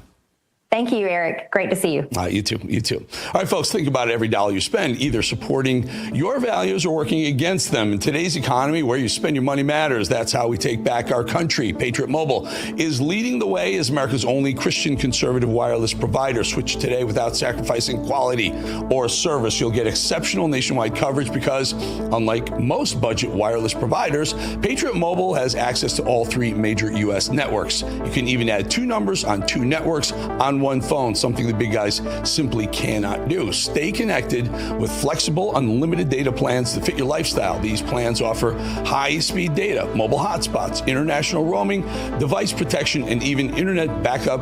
Here's the best part. When you switch to Patriot Mobile, you're supporting faith, family, and freedom. If you believe in our First and Second Amendments, the sanctity of your life, and supporting our veterans, this is where you belong. Switching is simple. Keep your number, keep your phone, or upgrade. Patriot Mobile's 100% U.S.-based team will get you activated in minutes. Right now, go to patriotmobile.com/RAV or call 972-PATRIOT to get a free month of service with promo code RAV, R-A-V. Make the switch. Defend freedom with every call and text. That's patriotmobile.com/RAV or call 972-PATRIOT.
All right, folks, there's the East Room. They're waiting on President Trump to enter. He's going to talk about the one big, beautiful bill, and we are standing by for that. But in the meantime, if you're struggling to drop extra pounds, feel tired, or have blood sugar concerns, my next guest, Dr. Arslan Ahmed, tells us how Nature's Blast can help. Dr. Ahmed, thank you for joining us. You specialize in regenerative and naturopathic medicine in Southern California. Can you give us a couple of your favorite natural ways to address the health concerns that we all have and I just mentioned? Sure. Thanks for having me here today. So Nature's Blast actually has a wide variety of powder-based supplement products. And the top three I would go are the first one being Liver 360. So as you said, a lot of people are struggling to drop extra pounds. They feel tired, sluggish, low on energy. And the reason why is a lot of people have fatty deposits in their liver, which makes them feel that way. So your liver controls our detox and all the entire metabolism of the whole body. So if you want to keep burning fat, keeping your metabolism running strong, you need to support your liver health, tonify the liver. And that's what Liver 360 does. It contains a special blend of natural ingredients like artichoke, beetroot, and turmeric. And these two ingredients all work together to basically reduce those fatty deposits, boost your energy levels, and ignite the metabolism. The next product... I'm sorry, I didn't mean to interrupt. I just want to just stay on the liver for a second here, because I know I have a lot of friends who are doctors, and they say that fatty liver disease is something that is just killing a lot of people right now, and we're not even realizing it. Will Nature's Blast help reduce some of the inflammation around the liver that is causing this? Absolutely, yeah. Back in the day, it used to be alcohol was the main reason that people had, problems in the liver. Now it's basically, the fat deposits that are forming around it. They call it visceral fat, organ fat. So, yeah. And then go ahead. I didn't mean to interrupt. You're on number two. You're fine. Yeah. You're fine. It's great to elaborate on each area. The second one is pretty simple. It's, helping with controlling blood sugar. That's the next important thing. So glucose powder is basically doing that. And it has a lot of ingredients like berberine, Ceylon cinnamon, and chromium. And these will all help support blood sugar metabolism from multiple different angles. And then the last one, which I think is really, really important and is neglected by a lot of doctors, is LymphGo. So there's an organ system inside our body called the lymphatic system. Think of it like the drainage system of the whole entire body. So detox with the liver, and then this is draining those toxins out from the body basically afterwards. So this system, the lymphatic system, removes waste, toxins, and a lot of excess fluid. That's why as we get older, you'll see a lot of people have swelling like in their legs, ankles, and feet. And that's because of this excess fluid buildup for the lymphatic system. That's very uncomfortable for so many people. And then the natural ingredients that are in LymphGo basically help to support, tonify this lymphatic system. And then that will reduce the swelling in the hands, legs, and feet afterwards. And it's not on any of these questions. I do a lot of this stuff. Turmeric. Turmeric is a very important. Oh, sorry, I hate to do this to you, my friend. I just, before you answer that, we have to get to President Trump, who's speaking right now in the East Room of the White House. Beautiful, right? Beautiful. Thank you very much. And thank you all for being here to support one of the most important pieces of legislation in the history of our country. And that's everybody saying that, virtually everybody. The one big, beautiful bill to secure our borders, turbocharge our economy, and bring back the American dream. That's what's happening, too. It's met with tremendous approval and reception. And when we were thinking about doing it, we were going to break it down into 3, 4, 5, 6, or even 7 bills. And I said, let's make it one big, beautiful bill, Mike, right?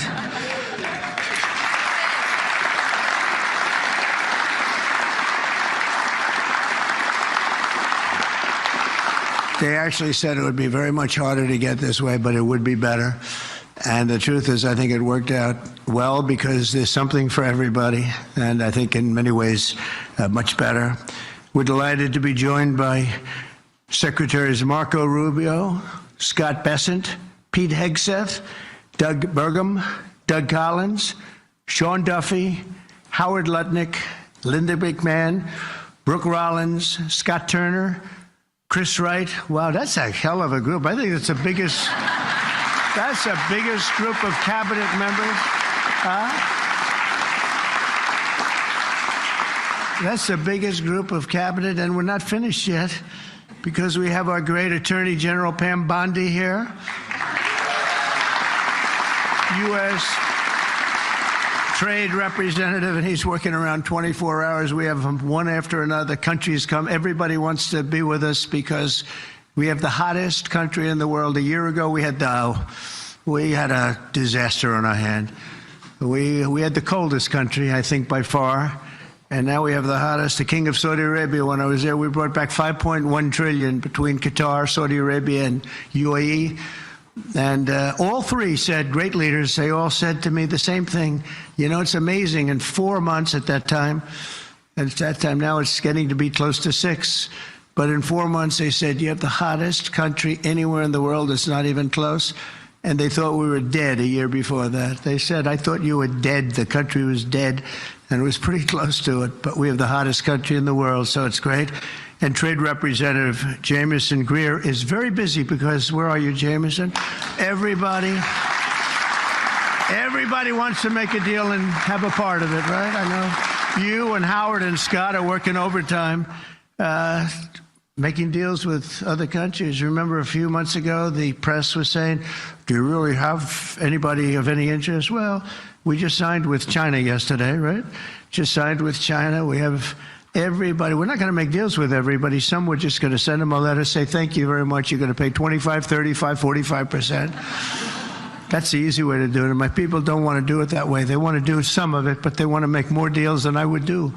But we're having some great deals. We have one coming up, maybe with India, very big one, where we're going to open up India. In the China deal, we're starting to open up China, things that never really could have happened. And the relationship with every country has been very good. And we also have OMB Director, who's very busy also, Russ Vogt. Thank you. Thank you, Russ.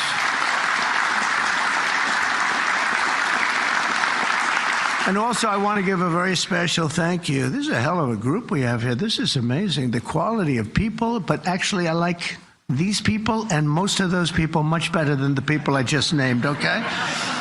But a very special thanks as well to Speaker Mike Johnson, who's a great, legendary guy. He's going to go down as a legend. A great friend of mine, a fantastic Senator, Roger Marshall, wherever you may be. Roger, thank you very much. Thank you. Bernie Moreno, great win Bernie had in Ohio. Bernie, great win. That was a tough race. They said that was not winnable, and he won by about 5 points, so that was pretty good. So much for not winnable. Mike Lee is here. Mike, hi, Mike. Thank you, Mike. Tim Sheehy, another tremendous win. Way to go, Tim. Young, handsome. That was another race that wasn't supposed to be able to be won.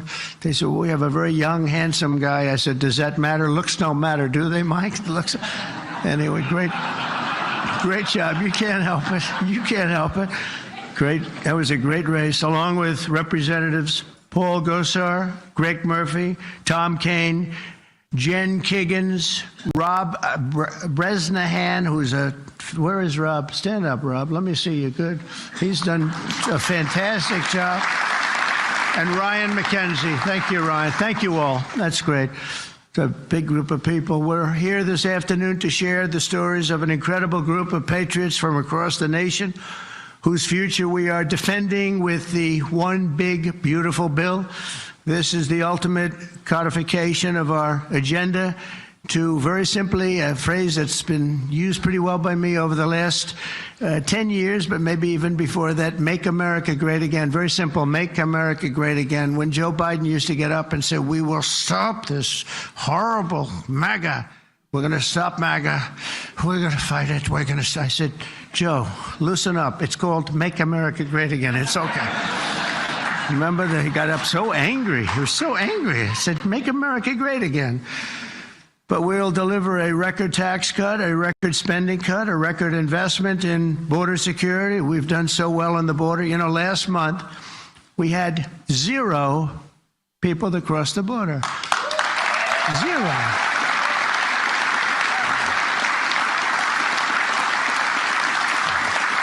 So Christie and Tom Homan and some of the people, what a job you've done.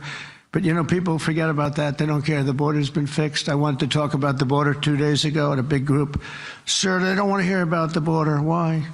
It's fixed. You know, it's the second time it happened to me. In 2016, I won on the border. I fixed it in about 3 months. It was beautiful.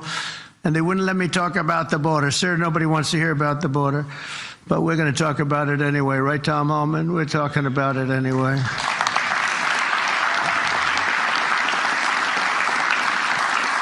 So we have a big number of dollars that's coming here because we want to keep it that way and we want to keep it fixed, and a record number of deportations. We're bringing criminals out by the thousands. Nobody can even imagine. They let people in that were murderers, 11,888 murderers, gang members, people from mental institutions and insane asylum. You know what that is? That's insane asylum. That's a mental institution on steroids. During the campaign, I talk about the late, great Hannibal Lecter. Do you know who that is, Hannibal Lecter? Silence of the Lambs. I'd talk about it and the fake news would go crazy. Why does he keep mentioning? Well, because we won in a landslide. That's why they don't want to have Hannibal in our midst. And today I signed this bill into law. Almost every major promise made in the 2024 campaign already will have become a promise kept. And that's very important. Promises made, promises kept. And according to the Council of Economic Advisors, these reforms will protect or create more than 7 million jobs, add 3.1% to economic growth, reduce taxes for the typical American by nearly 15%, and increase take-home pay for the normal family of 4 by at least $13,000. And that takes place immediately. That's not bad, right? Look, I'm looking at that guy back there. Right? That's pretty good. And if we had a person over at the Fed that would lower interest rates a little bit, that would be helpful too. It's hard to believe. This is on top of, we have to fight this guy. He's not doing the job. Each point that he keeps it up is the equivalent of $300 billion. $300 billion. So if he loaded 2, it would save $600 billion. We have to work hard with cuts on that, right? That's a lot of cutting. And this guy could do it so easily. We don't have inflation.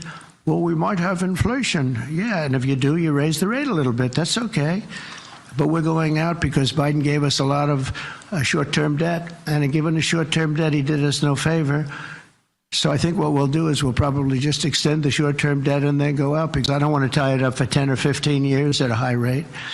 But every point is it's really more, is $300 billion. So if we got it down to 1%, we're talking about almost $1 trillion in saving just with the stroke of a pen.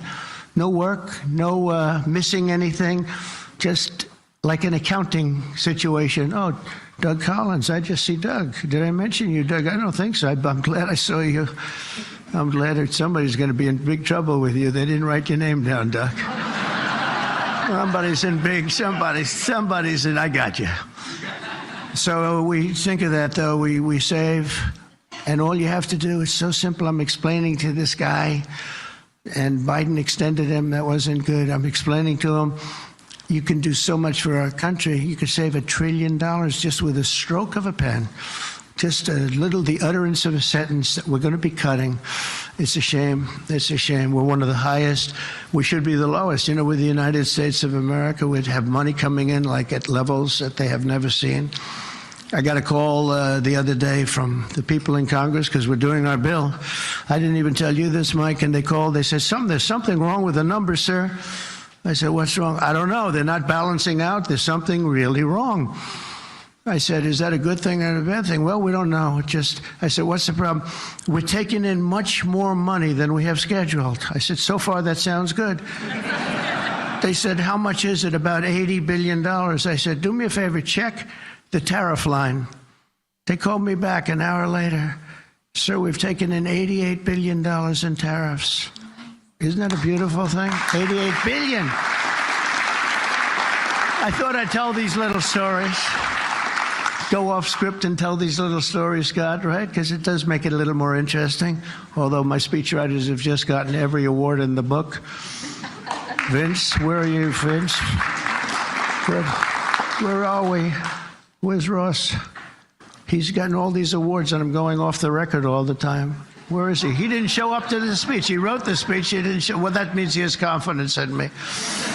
According to the Council of Economic Advisors, these reforms will protect or create more than 7 million jobs, add 3.1% to economic growth, reduce taxes for the typical American by nearly 15%, and increase take-home pay for a normal family by an incredible $13,000. All of these things are happening. And by the way, there's no inflation.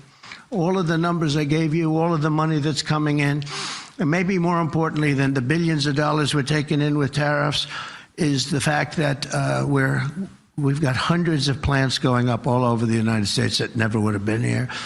I was with Howard and Scott and Texas Instruments the other day, and the head of Texas Instruments, they're going to spend $60 billion in the United States. And he said, sir, please don't do it to me. And I looked at him, I knew exactly what he meant. He said, you mean tariffs, right? He said, that's right. If you ever get rid of those tariffs, you've cost me a fortune. They're all coming in because they don't want to pay the tariffs, and they're coming in at levels. And it only works for the United States because it doesn't work for other countries, but it works for us. We have a record investment. We have records and everything. And when these places open up, that's bigger than the $15 trillion that I'm talking about. You know, you don't see it right away. But bigger is the fact that they're all coming in, they're building their factories, the AI factories and the auto plants. We have auto plants that are closing up in other countries. I don't want to specifically name the countries, but you know who they are.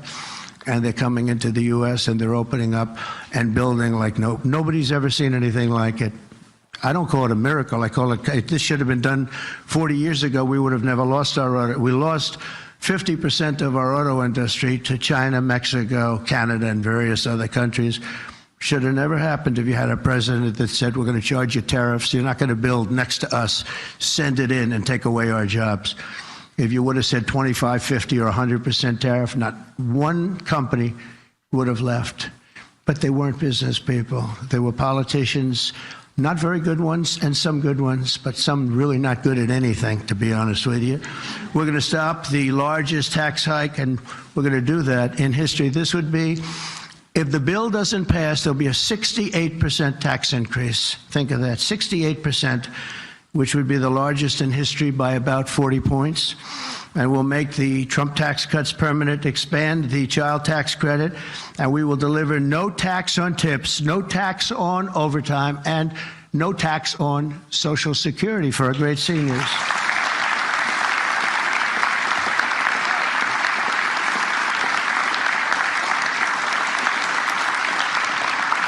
Among the countless citizens who will benefit from these tax cuts is Malachi Krzyzewski, a devoted mom and DoorDash driver from Ripon, Wisconsin, who uses her tip income to support her son. To think of that, no tax on tips. And it was a very big problem. I was at a dinner in my beautiful building in Las Vegas, and unrelated to this, and I said, what's going on? I will never say good-looking waitress, because looks don't matter anymore, you know, in our modern society. She happened to be beautiful, but I won't say that. I won't mention that. But nevertheless, a waitress came over, and I said, how are you doing? She said, not good, sir. Why? The government is killing me on tips. And she looked at me, she said, sir, there should be no tax on tips. I said, say it again. There should be no tax on tips. I said, that's the coolest thing I've ever heard. I walked outside. The press was there, as always, waiting for something bad to happen, hundreds of them. I said, ladies and gentlemen, please announce tonight there will be no tax on tips. and a legend was made. We won Nevada by so much. Republicans don't win Nevada. We won Nevada. So I want to thank that young, beautiful waitress. Thank you very much.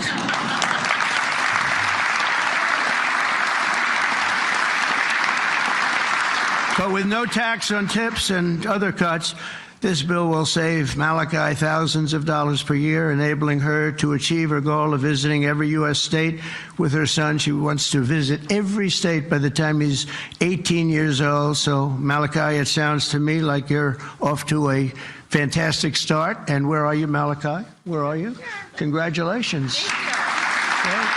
That's good. Thank you. Also with us today is Luke Wilson, a 23-year-old electrical lineman. He loves being an electrician, but in this case, the lineman. And these are guys that take big risk, and it's hard stuff. But if you know what you're doing, it's fine. He's from Harmony, Pennsylvania, as well as Dee Sova, a truck driver from Springfield, Missouri, where, by the way, our beautiful planes landed, our B-2s. They landed after 36 hours of flying. Great going, Pete. And they hit the target. They hit the target, and the target has now been proven to be obliterated, just as we said. We had little fake news from CNN. Thank you very much, CNN, for that. With 3 million miles of driving under her belt, who mentors other women in her industry. And I just want to say, Luke and Dee spend countless hours working overtime to help make this country run. And this bill, the typical overtime worker like them will take home nearly $1,500 extra every single year. So you're talking about at least $1,500, and there will be no harassment because you were being harassed by the Democrats. So Luke and Dee, congratulations to you both. Thank you very much. Congratulations, wherever you may be. Thank you. Thank you very much. Also with us is James Benson, a third-generation auto worker from Belleville, Michigan, who has spent 26 years at Ford Motor Company, which is doing very well. They have a lot of plants in this country. If you have plants in this country, you're going to make a lot of money. And is a member of a tremendous group of people, auto workers. And I'll tell you, we love these people. Auto workers for Trump, and I came through for them, but they were with me long before I really thought. A lot of people said, is he going to run again? Will he run? They've always been with me, the auto workers. James was a lifelong Democrat until 2017, when he saw the benefits of our tax law, and he also liked Trump. Now, sometimes they can like the law, but if they don't like the candidate, it's not going to matter, right? Is that right, Marco? Marco knows, because he has been one hell of a great Secretary of State, right? Stand up, Marco. Everybody respects Marco, right? True. Everybody respects him. Now we're delivering an even bigger win for the auto workers by making interest on car payments fully tax deductible. You know, that's something only rich people seem to have gotten. I said, you know, and that was my idea. It's pretty simple. But I said, you know, the rich people, they always looking for deductions. We want deductions. Linda, did I say, will you please stand up? Linda McMahon. So great. How much is Harvard going to be charged? How much are you asking for Harvard? Because they really have violated a lot of different caveats, haven't they? Huh? A lot, like a lot. They've been given $5 billion over the years. Can you imagine? And that's over a short number of years. That's just the beginning. They have $52 billion sitting in the bank, and they haven't been nice to our country. So I want to thank Linda McMahon, who's been really fantastic. But I said, on interest, I said, why couldn't we, if a car is made in the United States only, because otherwise we don't care if it's made someplace else, give the people that buy the car a deduction on the interest that they're paying to buy the car. And people said, what a great idea. It's so simple. It's like the paperclip. Somebody came up with the idea of a paperclip many years ago, 1817. And he became a very rich person. And everybody looked at it and said, why the hell didn't I think of that? But it's like the paperclip, but only if the car is made in America. Remember that, James. We're going to keep those Michigan auto factories roaring. And as you know, we won Michigan by a lot, Susie, right? We won Michigan by a big margin, and something that typically is not easy, but I think we've won it. I actually think we've won it 3 times in a row. So it's been a great state, but a big factor with the auto workers. They went with us very big, and I love them. The One Big Beautiful Bill will also be an incredible victory for American farmers, another group that we did great with, especially family farmers like James Cullifer of Virginia Beach. Our bill will provide 100% expensing so they can buy a new farm equipment. And by the way, the expensing is good for everybody, not just farmers. And it'll virtually eliminate the so-called estate tax or the death tax. So you have a farm, you leave it to your children. If you like the children, you leave it. If you don't worry about the details. No, some people don't want to leave them. They don't like their kids, you know? Anybody in here not liking their children, farmers? But if you like your kids, you want to leave it. And a lot of times what was happening before I got there, because I put this in the first tax bill, as you know, but people would die. They'd leave their farm. There was no cash, but there was value to the farm, sometimes good value. It's called real estate rich and cash poor. And the kids had no money, and they'd be foreclosed out by a bank. They'd borrow money to pay the estate tax. You don't have to pay estate tax anymore. That's pretty big stuff. So for the farmers and for others in small business, it's great. But James's family has been working the land for generations, and with this bill, we will ensure that family farms like his can stay in the family for many generations to come. Where's James? James, you around? Where's James? Yeah.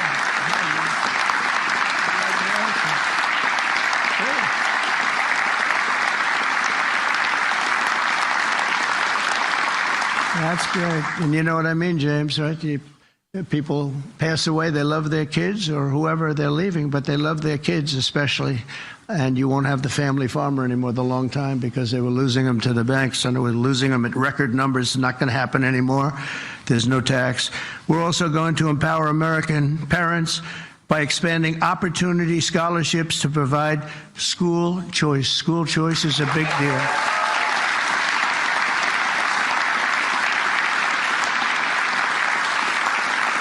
And we just got school working with the governor of Texas, as you know, Greg Abbott.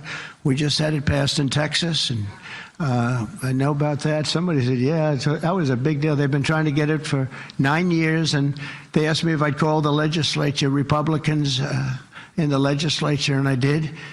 And then I gave them a pep talk, and everybody voted for it. First time, they were shocked. But they never asked me to call them before. This was the first time, and they got it passed, right, Susie? It was amazing. And it was something that Dan and Greg and everybody, they really wanted it. And Ted Cruz wanted it badly. They all wanted it. So we got it in Texas, but you're going to have it. More and more people are talking about school choice. Good thing. This will be the godsend for mothers like Angelina Banks from Philadelphia. Where's Angelina? Where is Angelina? Oh,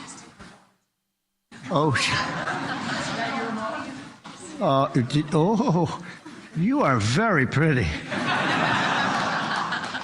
She went out for a second and she's coming back. Okay? Where's Ange? Come on over here, Angelina. Oh, that's terrible. Oh, wow. How are you? I won't ask you where you've been, okay? I promise. But it's great to have you. It's great to have. I mentioned your name. I said, where's Angelina? He said, she'll be right back, sir. Thank you very much. Appreciate it. And Aubrey and Ava Jane, Angelina says the tax relief for childcare and education are a foundation for stability and dignity. I think those were your words, right? Stability and dignity. Good words for her family. And with the One Big Beautiful Bill, we're delivering both, empowering hundreds of thousands of families to choose the public, private, charter, religious school or the home school of their choice. And Angelina, thank you very much for being with us. Beautiful. Beautiful.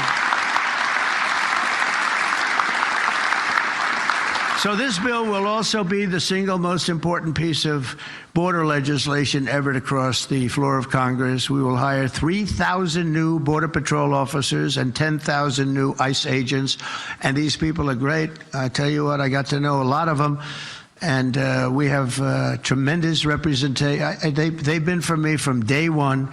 In fact, I shouldn't say this, but they endorsed me when I first ran, almost at the beginning, and they weren't sure if they were allowed to endorse me, and they said, we don't care, we're endorsing you, but they were great, and they've been my friends ever since. But think of that, so we're going to hire 3,000 new Border Patrol officers, 10,000 new ICE agents, and you know, these ICE guys, they go into war zones, and they're tough, and they love our country. And if you're not going to be tough, you're not going to do well. But they are tough, and they'll break into a pack, and they call them a pack. Some of these packs come out of the jails of Venezuela. They come from places that you don't want to know about. They're gang members that have been all sent in here through Biden's open door stupid policy. The dumbest policy, I think, well, we have a lot of dumb policies, but the worst, I think, is open borders, where anybody comes into our country totally unvetted, totally unchecked. And they're drug dealers, and they're people that we don't want them, and they're murderers, you know, they're murderers. I told you, over 11,000 murderers, they're in here. 50% of those, by the way, murdered more than one person, and they came in, no check-in, no anything. It's so sad what that man has done to this country. We should never forget it, okay? We should never, ever forget it. With that whole group of people, I don't even think it was him. He didn't believe in open borders. He didn't believe in men playing in women's sports or transgender for everybody. But what that group of people has done to this country will never, ever, I don't think we can ever allow history to forget it. What they've done to us is so sad. We're going to fully fund the final sections of border wall, impose a new remittance tax on money sent back to foreign countries, and dramatically increase deportations to a bare minimum of 1 million illegal aliens per year. And what we're doing is we're really going after the criminal aliens, of which we have plenty to work with. People say, well, that's a lot, isn't it? Well, remember, these countries are very smart. They're headed up by people I know. In almost all cases, they're very smart people, and they're people of great common sense. They're not sending their good people out. They're sending the bad people out, and they put them into caravans. I think I came up with that name, but somebody did. It's a great name, a caravan. Thousands and sometimes as many as 30,000 people walking right into our country. Again, last month we had none. Think of that. It's almost, people say it's almost impossible. But they come in, and at a minimum, they're not people that work very hard. They're people that are on welfare. They don't want them. They don't want them. They give them to us. It's incredible what's happened, and it's so sad to see. It's so sad. Could make you just sick to your stomach when you think about it. I was going to say it could make you cry, but I like to pretend I never cry. I don't want to be a crier, but it makes you sick to think of what they did. What they did to us is just sick. And guys, if we didn't have a Tom Homan, and if we didn't have some of the guys that we have working so hard and dangerously, the country wouldn't stand a chance. But we're getting them out, not as fast as they came in, because they came in and you'd see hundreds of thousands pour into our country in a day. But we're getting them out. And here today is Angel Dad Joe Abraham, the Angel Moms and Angel Dads. These are incredible people. They lost their precious 20-year-old daughter, Katie, in a hit and run after she was struck by an illegal alien from Guatemala. Katie was stopped at a traffic light, rear-ended, full force, going 60, 70 miles an hour right into the back of her car while she stopped. And she died immediately. And her killer, I think you could really say the killer, fled the scene. And Joe, we will end this invasion once and for all, and we're always going to remember the memory of Katie, that beautiful, beautiful 20-year-old daughter of yours. Where's Joe? Is she around here? Joe? Come here, Joe. Come here.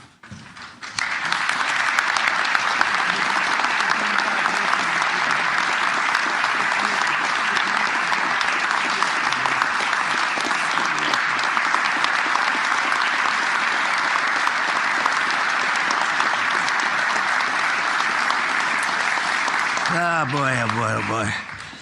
Thank you, Joe, very much. Also with us is Sarah Stewart from Kerrville, Texas, who lost her brother to the fentanyl epidemic that has inundated her small town. Our bill provides billions and billions of dollars to stop fentanyl and other illicit narcotics. We're also charging other countries like Mexico, Canada, and China billions of dollars in taxes that we put on because they've allowed people that are selling fentanyl to go through their countries, or in the case of China, they send it here, and paying a lot of money at least, but we'd rather stop it. I think we're doing a big job of that, but we'd rather stop it. And other illicit narcotics pouring across the border and stealing more American lives. And thank you, Sarah will not rest until that fight is done. We're going to get that fight done. Sarah Stewart is where? Sarah? Hi, Sarah. Beautiful. Thank you.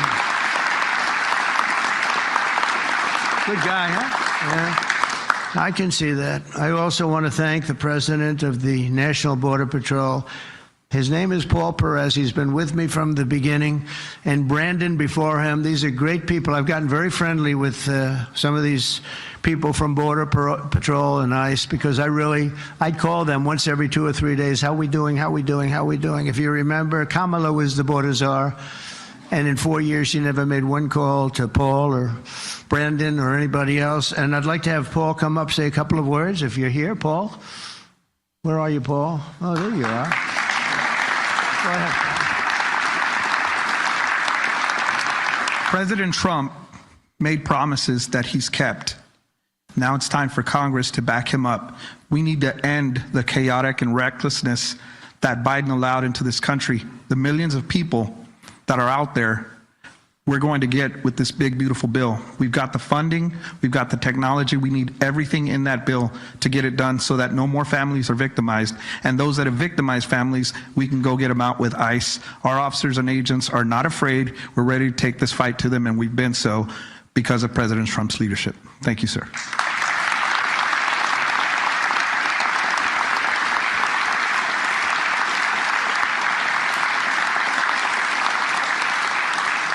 He's been a great friend of the country. He really has, and he's worked with Tom Homan and Christie and all the people that work so hard. They have been incredible. And, I wasn't going to do this, but I see Tom Homan is sitting there, and, I have to call him up. Look at that. I don't call up the Speaker of the House. I don't call up Marco or Peter or anyone. But I want to call this guy because this guy is keeping us very, very safe. Come on up, Tom.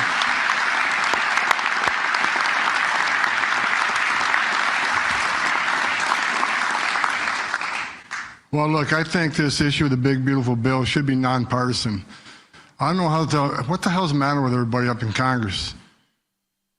People are dying every day. ICE is arresting 3 times as many criminals that the Biden administration did. We're taking public safety threats and national security threats off the street every single day. We got over 600,000 illegal aliens with criminal histories walking the streets of this country. We got less than 5,000 deportation officers. This should be a no-brainer. The more resources we get, if we get this bill passed, we got more agents on the road. We buy more beds, we get more transportation flights. More agents mean more bad guys arrested, taken off the streets of this country every single day. Every day we arrest a public safety threat or national security threat. This makes this country much safer. Who the hell would be against that? And I get irritated, I get pissed off because I'm sick of meeting angel moms and dads. You want to talk about family separation? They bury their children. So I've done this since 1984. I've worked for 6 different presidents. No one has had the success of the Trump administration. We got the most secure border in the history of this nation today.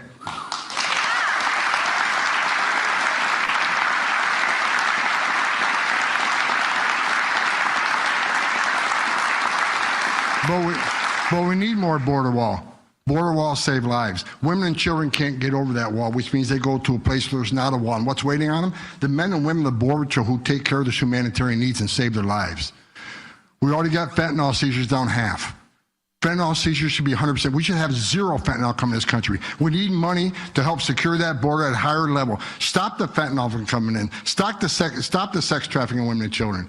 Stop the known inspected terrorists coming across that border. Right now, I was looking at the stats today. ICE is arresting a record number of known suspected terrorists in this country, along with the FBI. With more money, we can arrest more of these people, make this country safer. This is a nonpartisan issue. Let's make this country safe again. So the Democrats and the Republicans and the Independents, I don't care who you're from, pass the bill so we make this country safe, so we can stop the violence against ICE officers.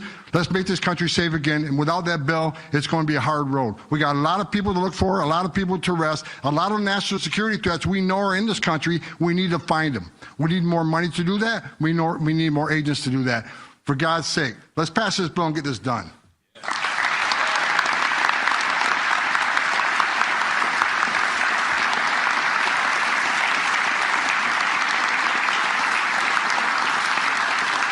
He got so angry he didn't even shake my hand or look at me. Just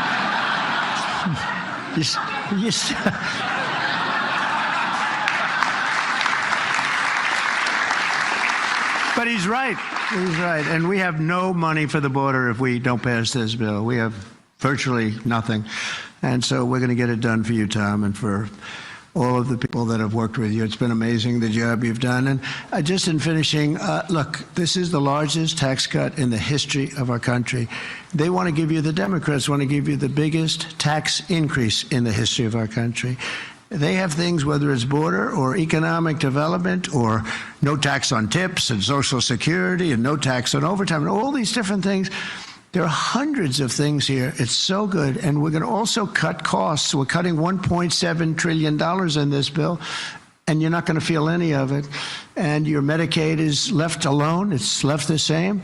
Your Medicare and your Social Security are strengthened. We're not cutting. The Democrats are going to destroy all three of them because it's not sustainable. They'll end up cutting your Medicare, Medicaid in half. So we're going to do a real job. It's so important. So if you can, call your senators, call your congressmen. We have to get the vote. I want to thank you. You have been unbelievable, Mr. Speaker. You have worked round the clock for months.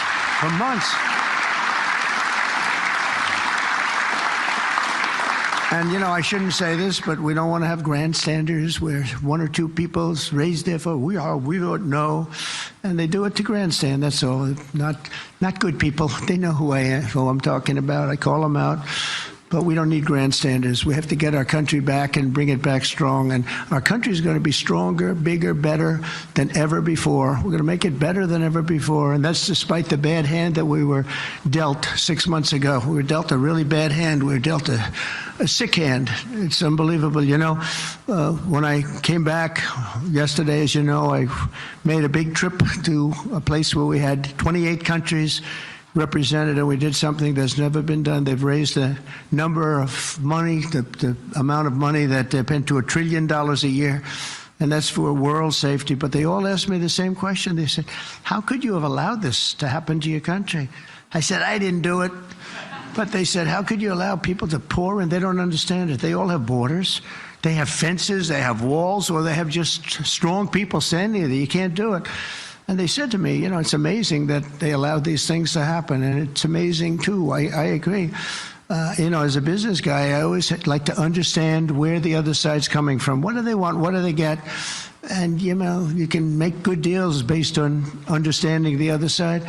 I never understood the other side in this case. Why would they allow people to pour into our country unchecked? You know, I can see people wanting people to come in, and you let them come in. You have a vetting process. You let good people. We're letting a lot of good people in, but they're coming in legally.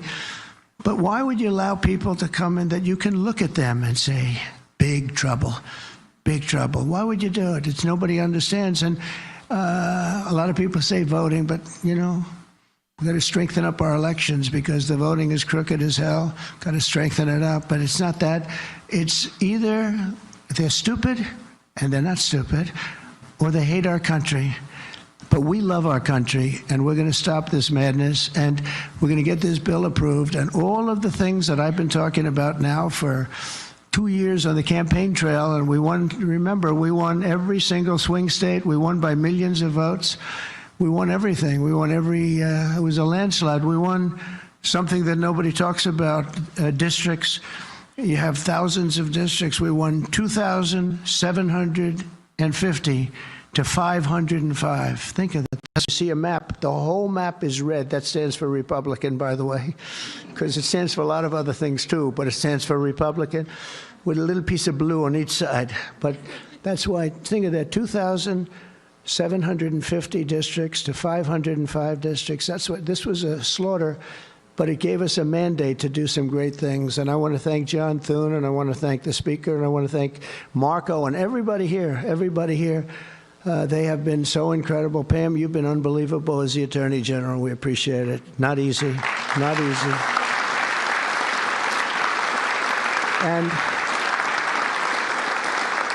we're coming back faster than anybody ever thought possible. I told you what they said to me on just trips by very smart people. But we're going to make this, we're going to do this very quickly. It's happening a lot faster than even I thought possible.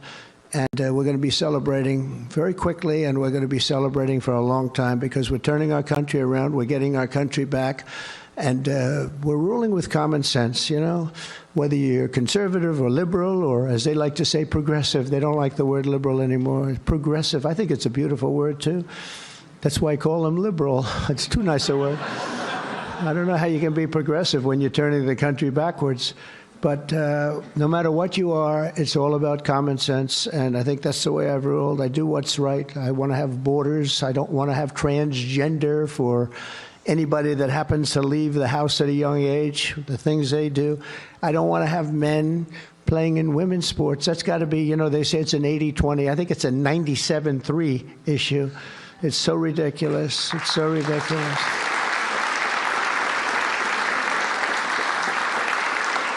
There was a long-distance race the other day, or at least reasonably recently, and they had a top man and they had top woman, but it was a woman's race, and the man entered. He happened to be transitioned. Isn't that lovely?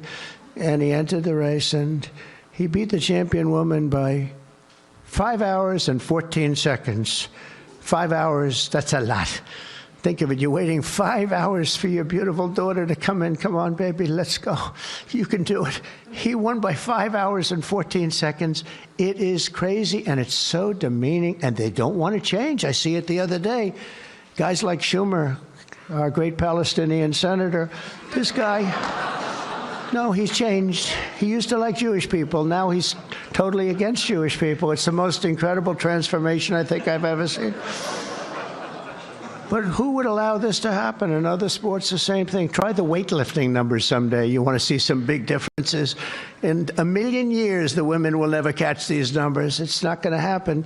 And it's very demeaning to women. And I don't like it when it's demeaning to women. So we're turning the country around fast. We love you all. Thank you very much. And good luck. Thank you.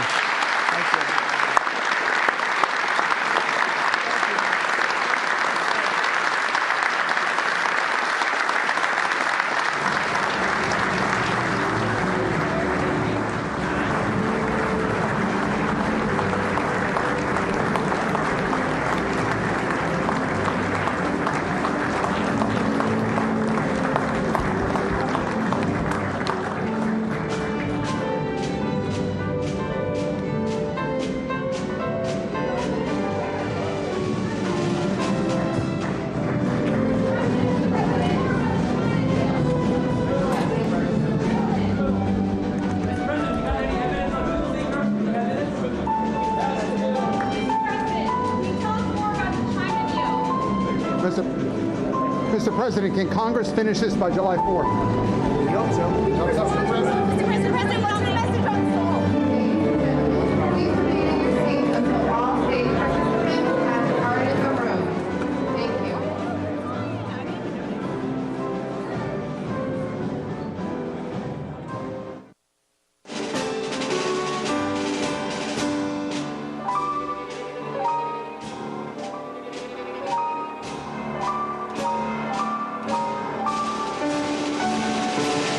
Welcome. A big, beautiful start of a process to pass a big, beautiful bill. Of course, a little perturbations there.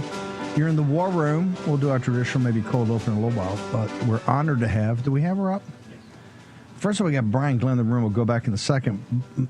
Congressman Marjorie Taylor Greene. Congressman, I've been in and out of meetings since we covered the Pentagon this morning and did the show about the Pentagon, then been in meetings all day. I know there's tons happening on Capitol Hill. We want to get caught up with you because you've been quite vocal about this madness with the parliamentarian. Can you please get her? I know you're not in the Senate yet.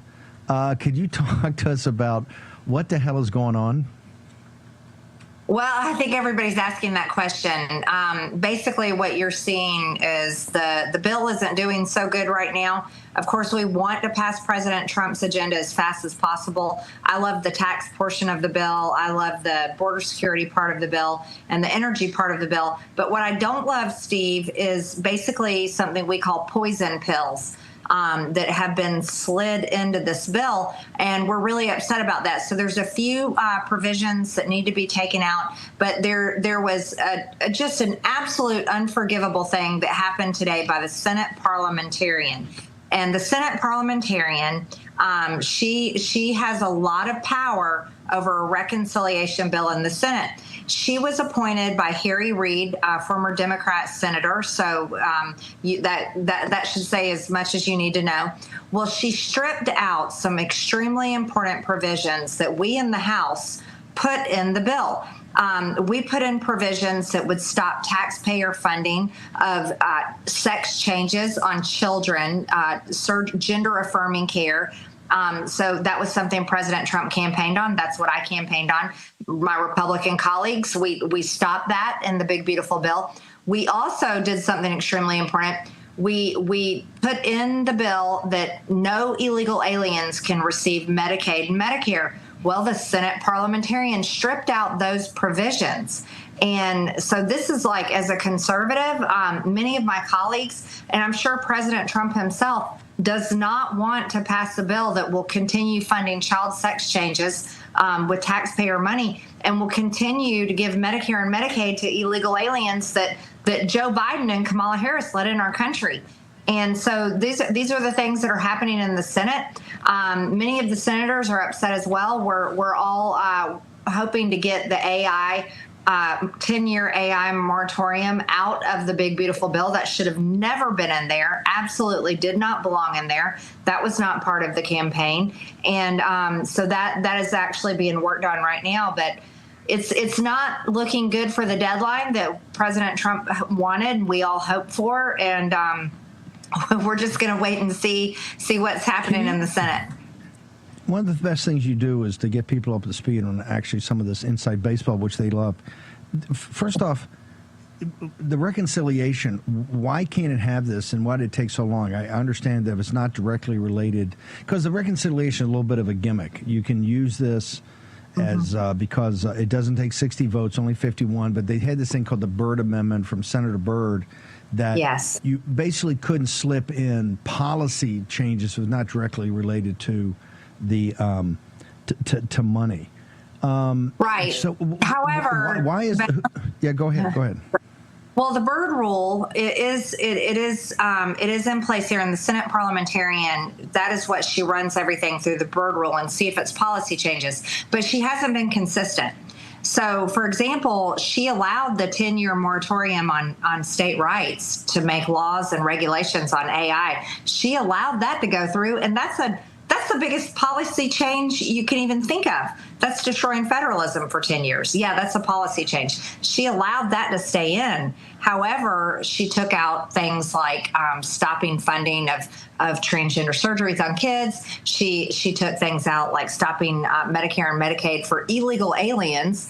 So those were problems for her, but the AI moratorium wasn't. So she hasn't been consistent. And, Steve, it's coming down to this. We've got radical activist judges destroying President Trump's agenda. Now we have a Senate parliamentarian that is acting like a far left activist in her role. Leader Thune needs to fire her. He needs to fire the Senate parliamentarian. They need to quickly replace her with a good Republican, someone that we know and that we can trust and will do a good job. And we need to be able to get this thing through. But we need to stop allowing these far left activists, whether they're an unelected bureaucrat or a judge, from stopping the people's agenda. And it's getting to be infuriating. Can you explain to people why Harry Reid, who's been not just gone from D.C. for a while, but been dead for a while, why is he was such a hardcore partisan? Why do we have a parliamentarian that Harry Reid designated when this has been in Republican hands for a long time, ma'am? I'll just say it to you very bluntly. Republicans do not know how to wield power. They do not know how to completely radically change the institution like it should be changed when we have the power and control. I'll give you another example, Steve. In the House, we have a chaplain that was appointed by Nancy Pelosi. Why do we have a chaplain that's appointed by Nancy Pelosi? That's something that Mike Johnson can change like that. just like that, he can remove this chaplain that Nancy Pelosi appointed that many Republicans do not want as our chaplain. He can remove her and we can replace her with a good Christian chaplain. But that hasn't been done. That hasn't been done either. And I can't comprehend why they don't do these things. Today, these are such big things that came out. We heard from the transgender people earlier in the day. President Trump wanted this on his desk to sign, but it sounds like he's going to have, even the Senate is going to have a while to do this. What do you think the realistic schedule is now? Or people in the House, what are they even talking about? I think what we're going to see realistically is a moving target, so that a lot of these things are going back through the Senate parliamentarian. I just learned a little bit ago the AI moratorium that has been opened back up. So she may end up using the Byrd rule on that one. That may get stripped out. It should be stripped out. This is a no-brainer. However, when it comes to forcing taxpayers to pay for child sex changes and Medicaid and Medicare for illegal aliens, that is a non-starter, and I would think it's a non-starter for the president himself. So I'm not sure what's going to be done about those issues. And then, with the SALT issue, they're still fighting about that. The SALT guys are down at the Treasury right now having a meeting and debating back and forth about tax savings for the rich Democrats in New York that just elected progressive, radical. I don't know what you call him. He hasn't even been a citizen for 6 years. 6 years he's just been in our country, and so that's what's happening in New York right now, Steve. But you're going to see this thing roll and change literally probably by the hour and by the day. But here's what I think is important. We have to pass the agenda. The American people voted for it. And the more simple we make this bill, when we get it down to the campaign promises that President Trump wants delivered, the great tax package that is put together, it's incredible. The incredible energy savings and the energy policy that's in there, and the border security and the hiring over 10,000 ICE agents, fully funding and building the wall. I mean, these are important things. Helping Tom Homan, because God bless him, I think he's doing a fantastic job. Those are the things that we really want to vote on and pass. But we just have to stand our ground, because I really think the American people would be extremely upset if we just did what we're being told to do with the maximum amount of pressure that is put on us, is just vote for it and just vote for it. I don't think the American people would be happy with us if we just closed our eyes and voted for it just to meet a deadline, but it did not deliver the agenda and had terrible things in there that people don't want. Hey, Congressman, can you stay? We'd like to bring you back after a short break. There's a few more things on geopolitics we would like to talk to you about, if you can. Can you do that? Also about Mike Johnson. Our understanding is the Speaker of the House was kind of out of the loop here to the very last second. Congressman MTG is with us. We're going to also go to the White House. Our own Brian Glenn is there. He was in the East Room today, where the big, beautiful event actually took place. It's kind of the kickoff for the passage of the big, beautiful bill. I think now President Trump realized there might be a couple of chop blocks in there from the Senate parliamentarian. Gold, the price of gold. Gold's been on a run for a while. Maybe it's time that you found out what are the component pieces of what drives that. That's what Birch Gold can do for you. Twofold. Take your phone out and text Bannon at 989898. Get the handbook totally free for investing in gold and precious metals in the age of Trump. Do that today. Make contact with Philip Patrick and the team. That's one way. And I'm going to show you the other way when I get back. Short commercial break. Back in a moment.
War Room.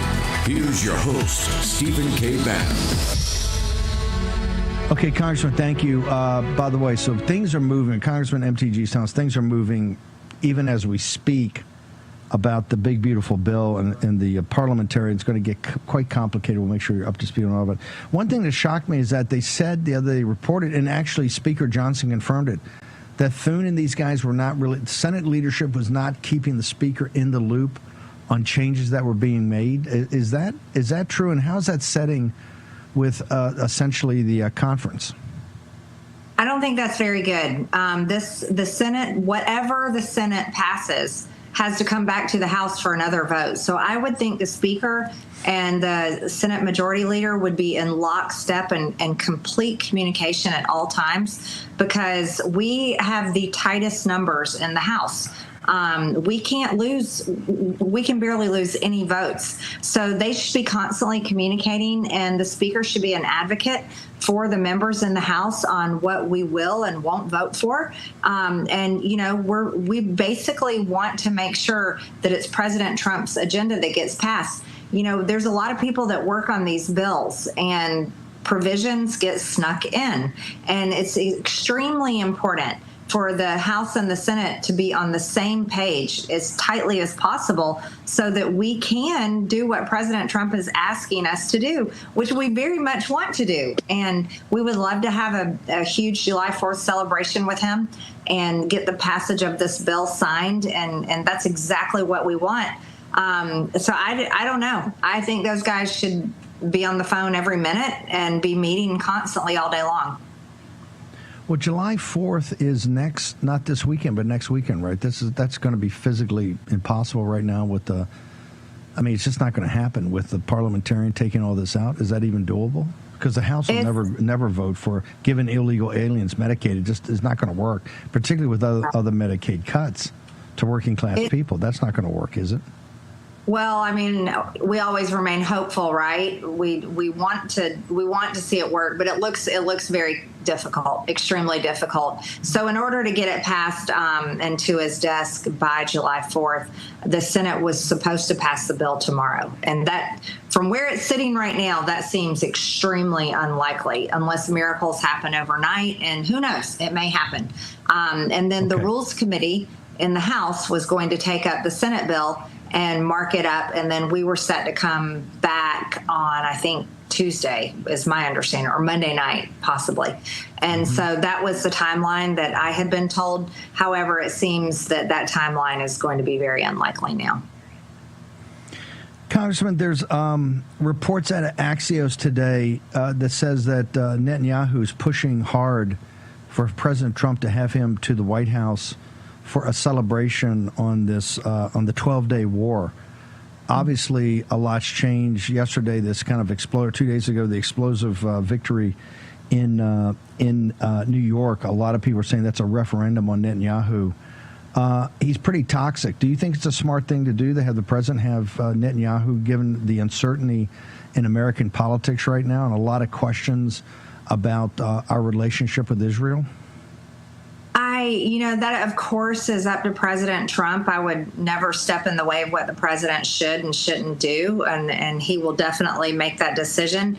However, I think that we really need to keep our focus right here at home, Steve, and I think that's the best thing for our country. We're very glad that President Trump was able to bring about a ceasefire so quickly. I think that was amazing. Most presidents, I mean, all the presidents that I can remember in my lifetime never did anything like that. It was once the bomb started dropping, the war continued for years and years. So I think President Trump did an incredible job, and he's working on a peace deal in the Middle East and adding countries to the Abraham Accords. However, I think it's extremely important that we get a hard focus on solving our problems and that's what people really want. And that guy that won the Democrat, I guess that was the Democrat primary in the mayor's race. I've watched quite a few of his videos, and he did something pretty unique and very smart, even though I don't agree with anything he says. He really ran a campaign where he talked directly to the people. He was focused on their issues, focused on their problems, and talking to the people about his solutions, even though his solutions are insane and they're socialist, probably communist. But he was talking directly to the people. When we are not talking to the people and not working on the people's problems, we lose the people, and the people will turn elsewhere. And I think that's something that should be recognized in that mayor's race. There's 100%. That's one of the most sophisticated races, and he focused on affordability, and he addressed their issues. Now his response, he took the anger of the moment of populism and got engaged with people. Cuomo ran a traditional thing. This kid ran a very sophisticated campaign on the grassroots. Now, his solutions are crazy and out there socialist. He's also got a very strong, I think, jihadist background. That's all going to be looked into. But people should not dismiss this at all. I keep telling people, and I've heard some people, MTG, say, "Oh, we hope he wins. Then he's a face of the thing." I said, "Hey, not so fast. Let's this thing ought to be. We ought to beat this in New York City, and they got to put a team together to beat it." But in that regard, Congressman Green is. Yeah, go ahead. Well, I want to add something on your radar. You probably already know about it. So I was looking into. I've just been watching the Democrat Party, and Republicans in Washington right now. All they're talking about is making fun of Democrats and saying, "Oh, Democrats in disarray, Democrats in disarray." But honestly, what I see the Democrats doing is, they're sloppy and they fell apart and they've had a lot of fighting. But I see them kind of trying to figure out their footing. And I think they're building their way back. And that's what that mayor's race was about. And I'll add to that, Steve, there's another race that I think would be interesting to watch. And I would say normally, look, in a Democrat district, a Republican cannot beat a Democrat. It's extremely difficult, especially in a strong Democrat district. However, a Democrat can primary another Democrat. And there's a particular race that will be interesting to watch this cycle, and it's actually Nancy Pelosi's seat. And so there's a man that is running in the Democrat primary against Nancy Pelosi, and he is actually AOC's campaign manager and former chief of staff, and from the Justice Democrats, and he seems to be personally wealthy somehow in the tech district. And he is running a campaign very similar like this radical that just won the mayor's race this week. And this is a movement, and I've read in some of their chats and stuff, but this is their plan. They're planning to take over the Democrat Party by primarying these establishment Democrats, and they actually may get somewhere. So I think this is the biggest threat that we have going, and I think Republicans are making a massive mistake by not taking it serious. MTG, this is why people consider your political instincts so spot on, and why you're such a formidable force in Washington, D.C. and throughout the country in the MAGA movement. Although people have told me recently you're not really MAGA. The Democratic Socialist and the Working People's Party control the ground game in New York City. People understand these are very powerful entities that are not covered by the mainstream media. They had a bunch of other victories in like Buffalo and other towns, and you're 100% correct. These Justice Democrats, you have to really, these are running incredibly sophisticated campaigns on social media and turning out grants, just like we turned out the precinct strategy and everybody mocked the Warren posse. They're kind of doing that. And it's where Cuomo ran a traditional campaign and got smoked. Last thing I want to do, MTG, you stay as close to your constituents as anybody in the House. What would your constituents say today, and how they inform you in Republicans doing the same thing that the winner of the primary that was answering the questions they wanted to have answered, maybe with terrible answers, but addressing it? What is it, or are your constituents telling you right now that they want people focused on? They want us focused on home. They want us focused on America's problems. Here's the biggest thing to me, Steve, is my kids' generation, Gen Z. My kids are 22, 25, and 27. Their generation can hardly afford rent prices. They have no idea if they will ever be able to buy a house. The groceries are extremely expensive. Going out to eat is expensive. They can't afford a vacation. They can't afford to buy a new car. They cannot afford insurance. And they are all coming out of college, a lot of them, thinking they're going to be making these huge salaries at these great companies. And those jobs that's not real, and that's not realistic. And it really honestly never was. But in today's time, it's really not there. And they're not getting jobs, at least the jobs that they expected to get. And so everybody wants us in Washington to focus on this country and solve the American people's problems. And I really think also, I think the American people are really tired of drama in Washington.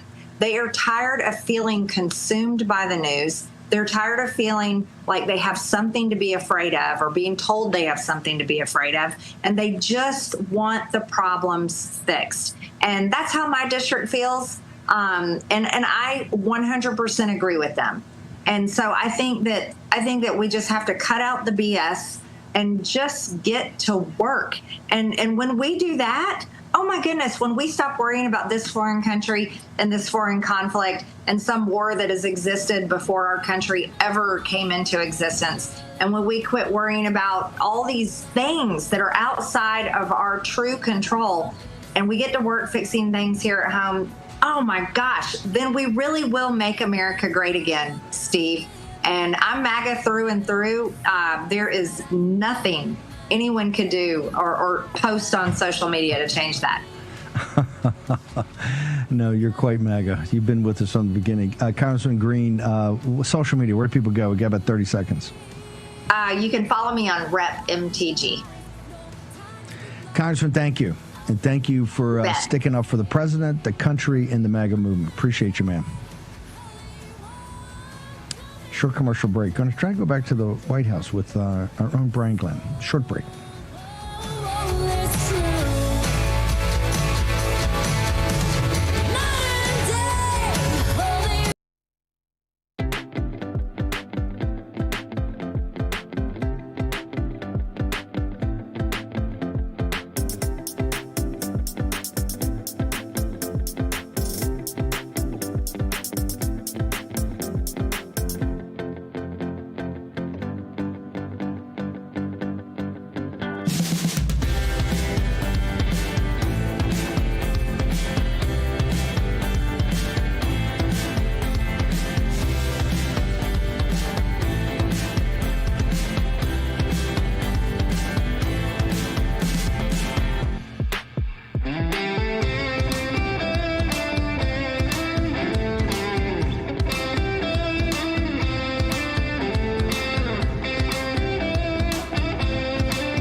War Room.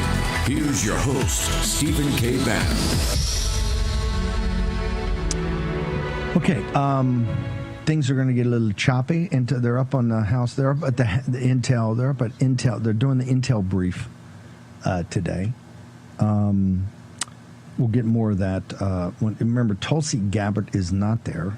Pete Hegseth did, I thought, a great job today. President Trump agreed. It's a total.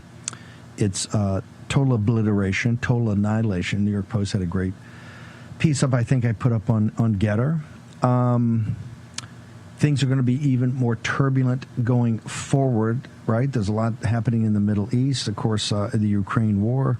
Here, President Trump said today a couple of times, refocus on deportations. We need more ICE raids. We need to be getting these people out. Court cases, they're coming after President Trump. Supreme Court ruled in about the deportations, the bad hombres to different countries. Guess what? In Maryland, there are federal judges that are defying that. So we're hurtling to all that. I also don't think, which we had hoped would happen, is that the Supreme Court would come out and actually answer the questions about President Trump's Article 2 powers on at least two of the things, and that one will be his chief executive officer. Can he actually do impoundments? Can he fire who he wants, including the chairman of the Federal Reserve, if he so wants, as chief executive of the U.S. government? His Article 2 powers, we think this is even more urgent to happen, the definition of his Article 2 powers as commander-in-chief, not simply to order the catastrophic and destruction raid that happened the other day, but also his ability to deport the illegal alien invaders. What are his Article 2 powers in that regard?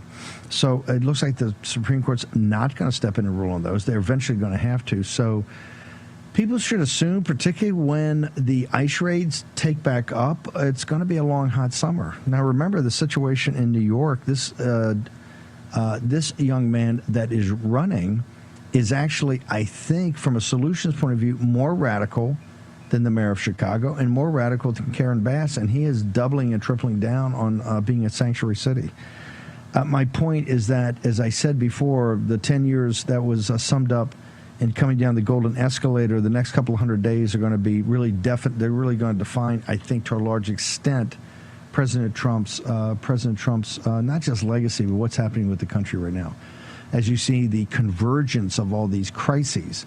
And, of course, today, the administrative state in the Senate parliamentarian, I think people are saying, why do we still have Harry Reid's parliamentarian making decisions? She's dropped a couple of bombs from early this morning that makes it at least they're giving a rethink right now in the Senate about the timing of all of this, because right now the president, I think, intended to be on his desk, I don't know, next Friday for a signature.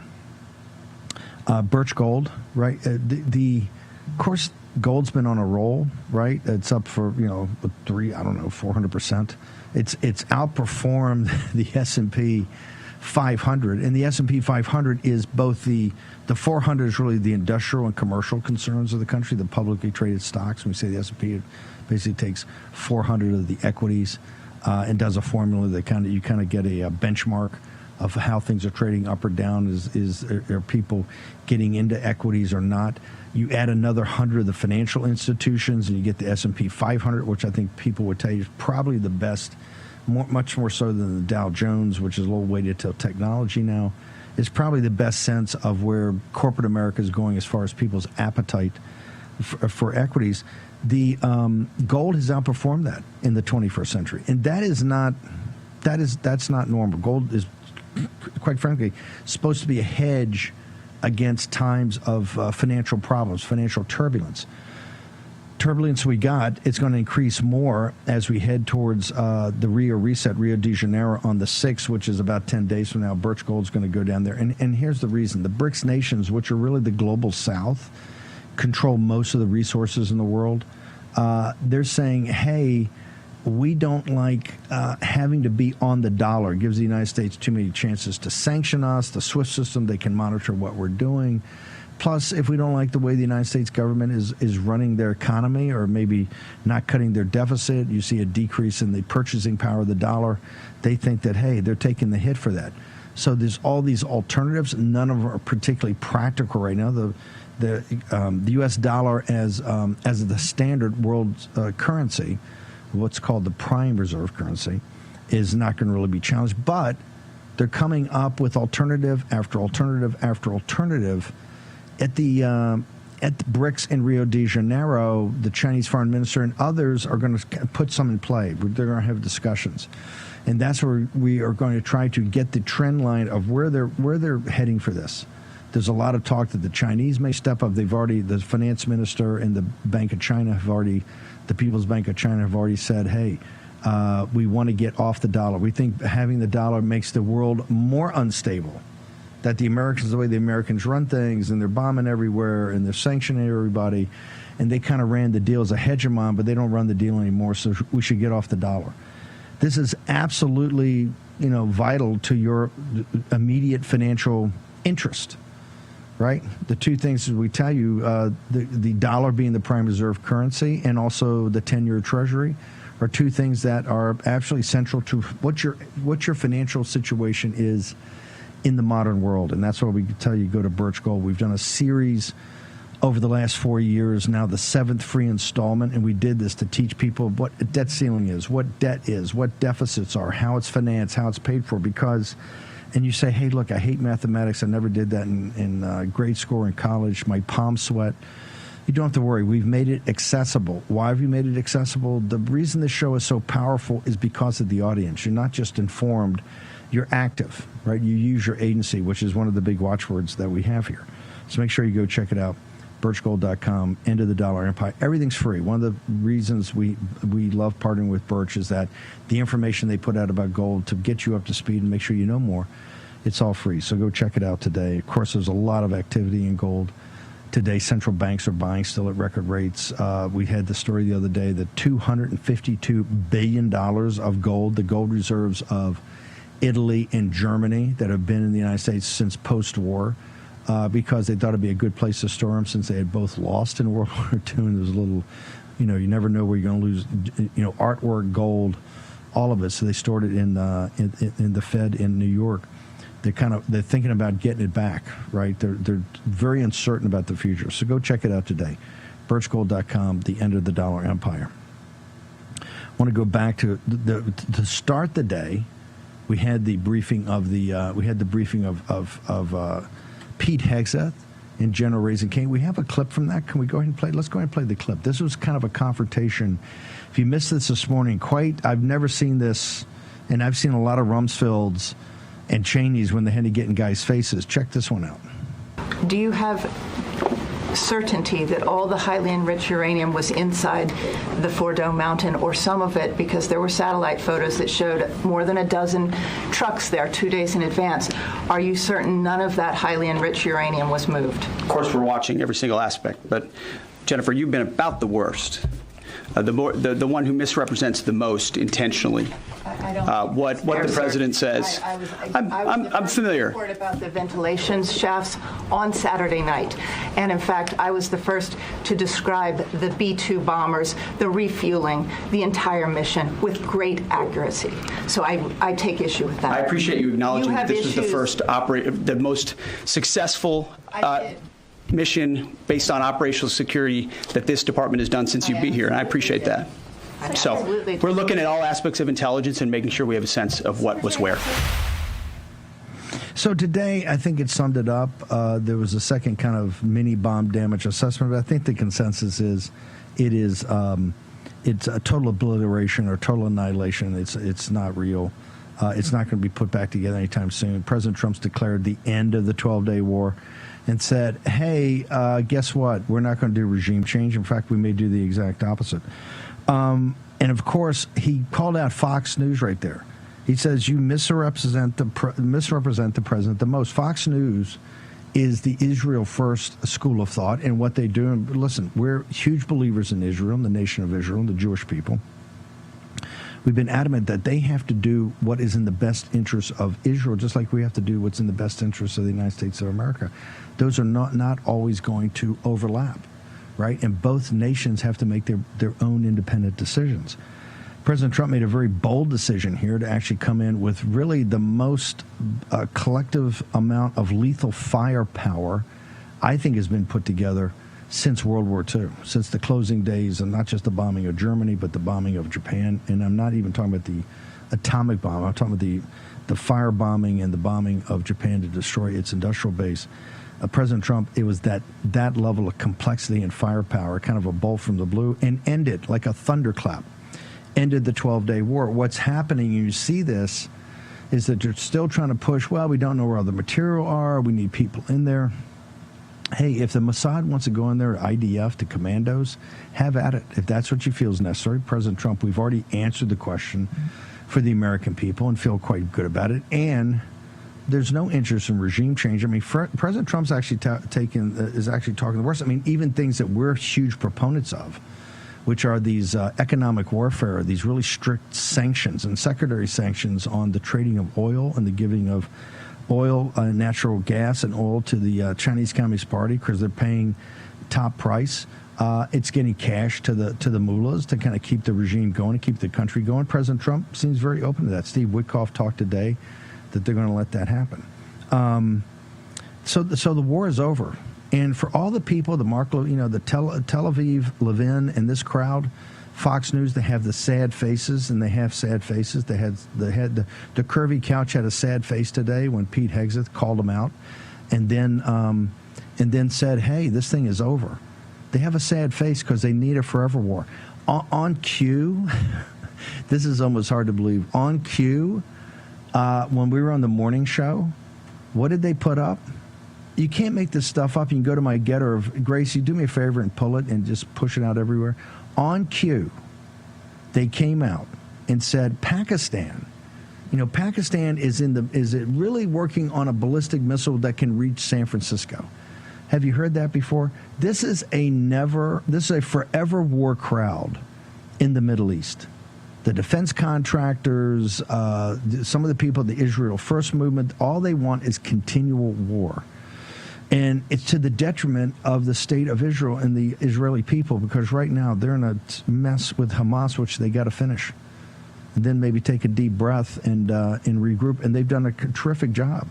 In fact, they did such a good job on the Persian air defenses, that is one of the key reasons that they had the sense of urgency they had to go. They knew if they were going to get rebuilt, they'd have a much tougher time to do regime change. And also General Kurilla, who's been very, on the short leash about going after the Iranians, the Persians, and, of course, a big supporter of the war plans of Netanyahu. He's getting ready to retire, I think, July 1st. So they had to go. That's the reason they went. And I think as more evidence comes out, particularly Mossad gave an incredible interview. Citizen Kane linked to it.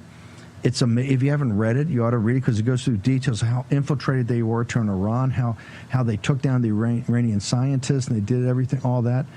But there's a big self-own in that article. There's no smoking gun on a sense of urgency of what exactly was happening. I actually call now that the nuclear plan, I think if you look at it, and it's the reason Tulsi Gabbard's not up there today, but John Ratcliffe, the entire nuclear industrial plan, a scientific plan, I think it's a MacGuffin.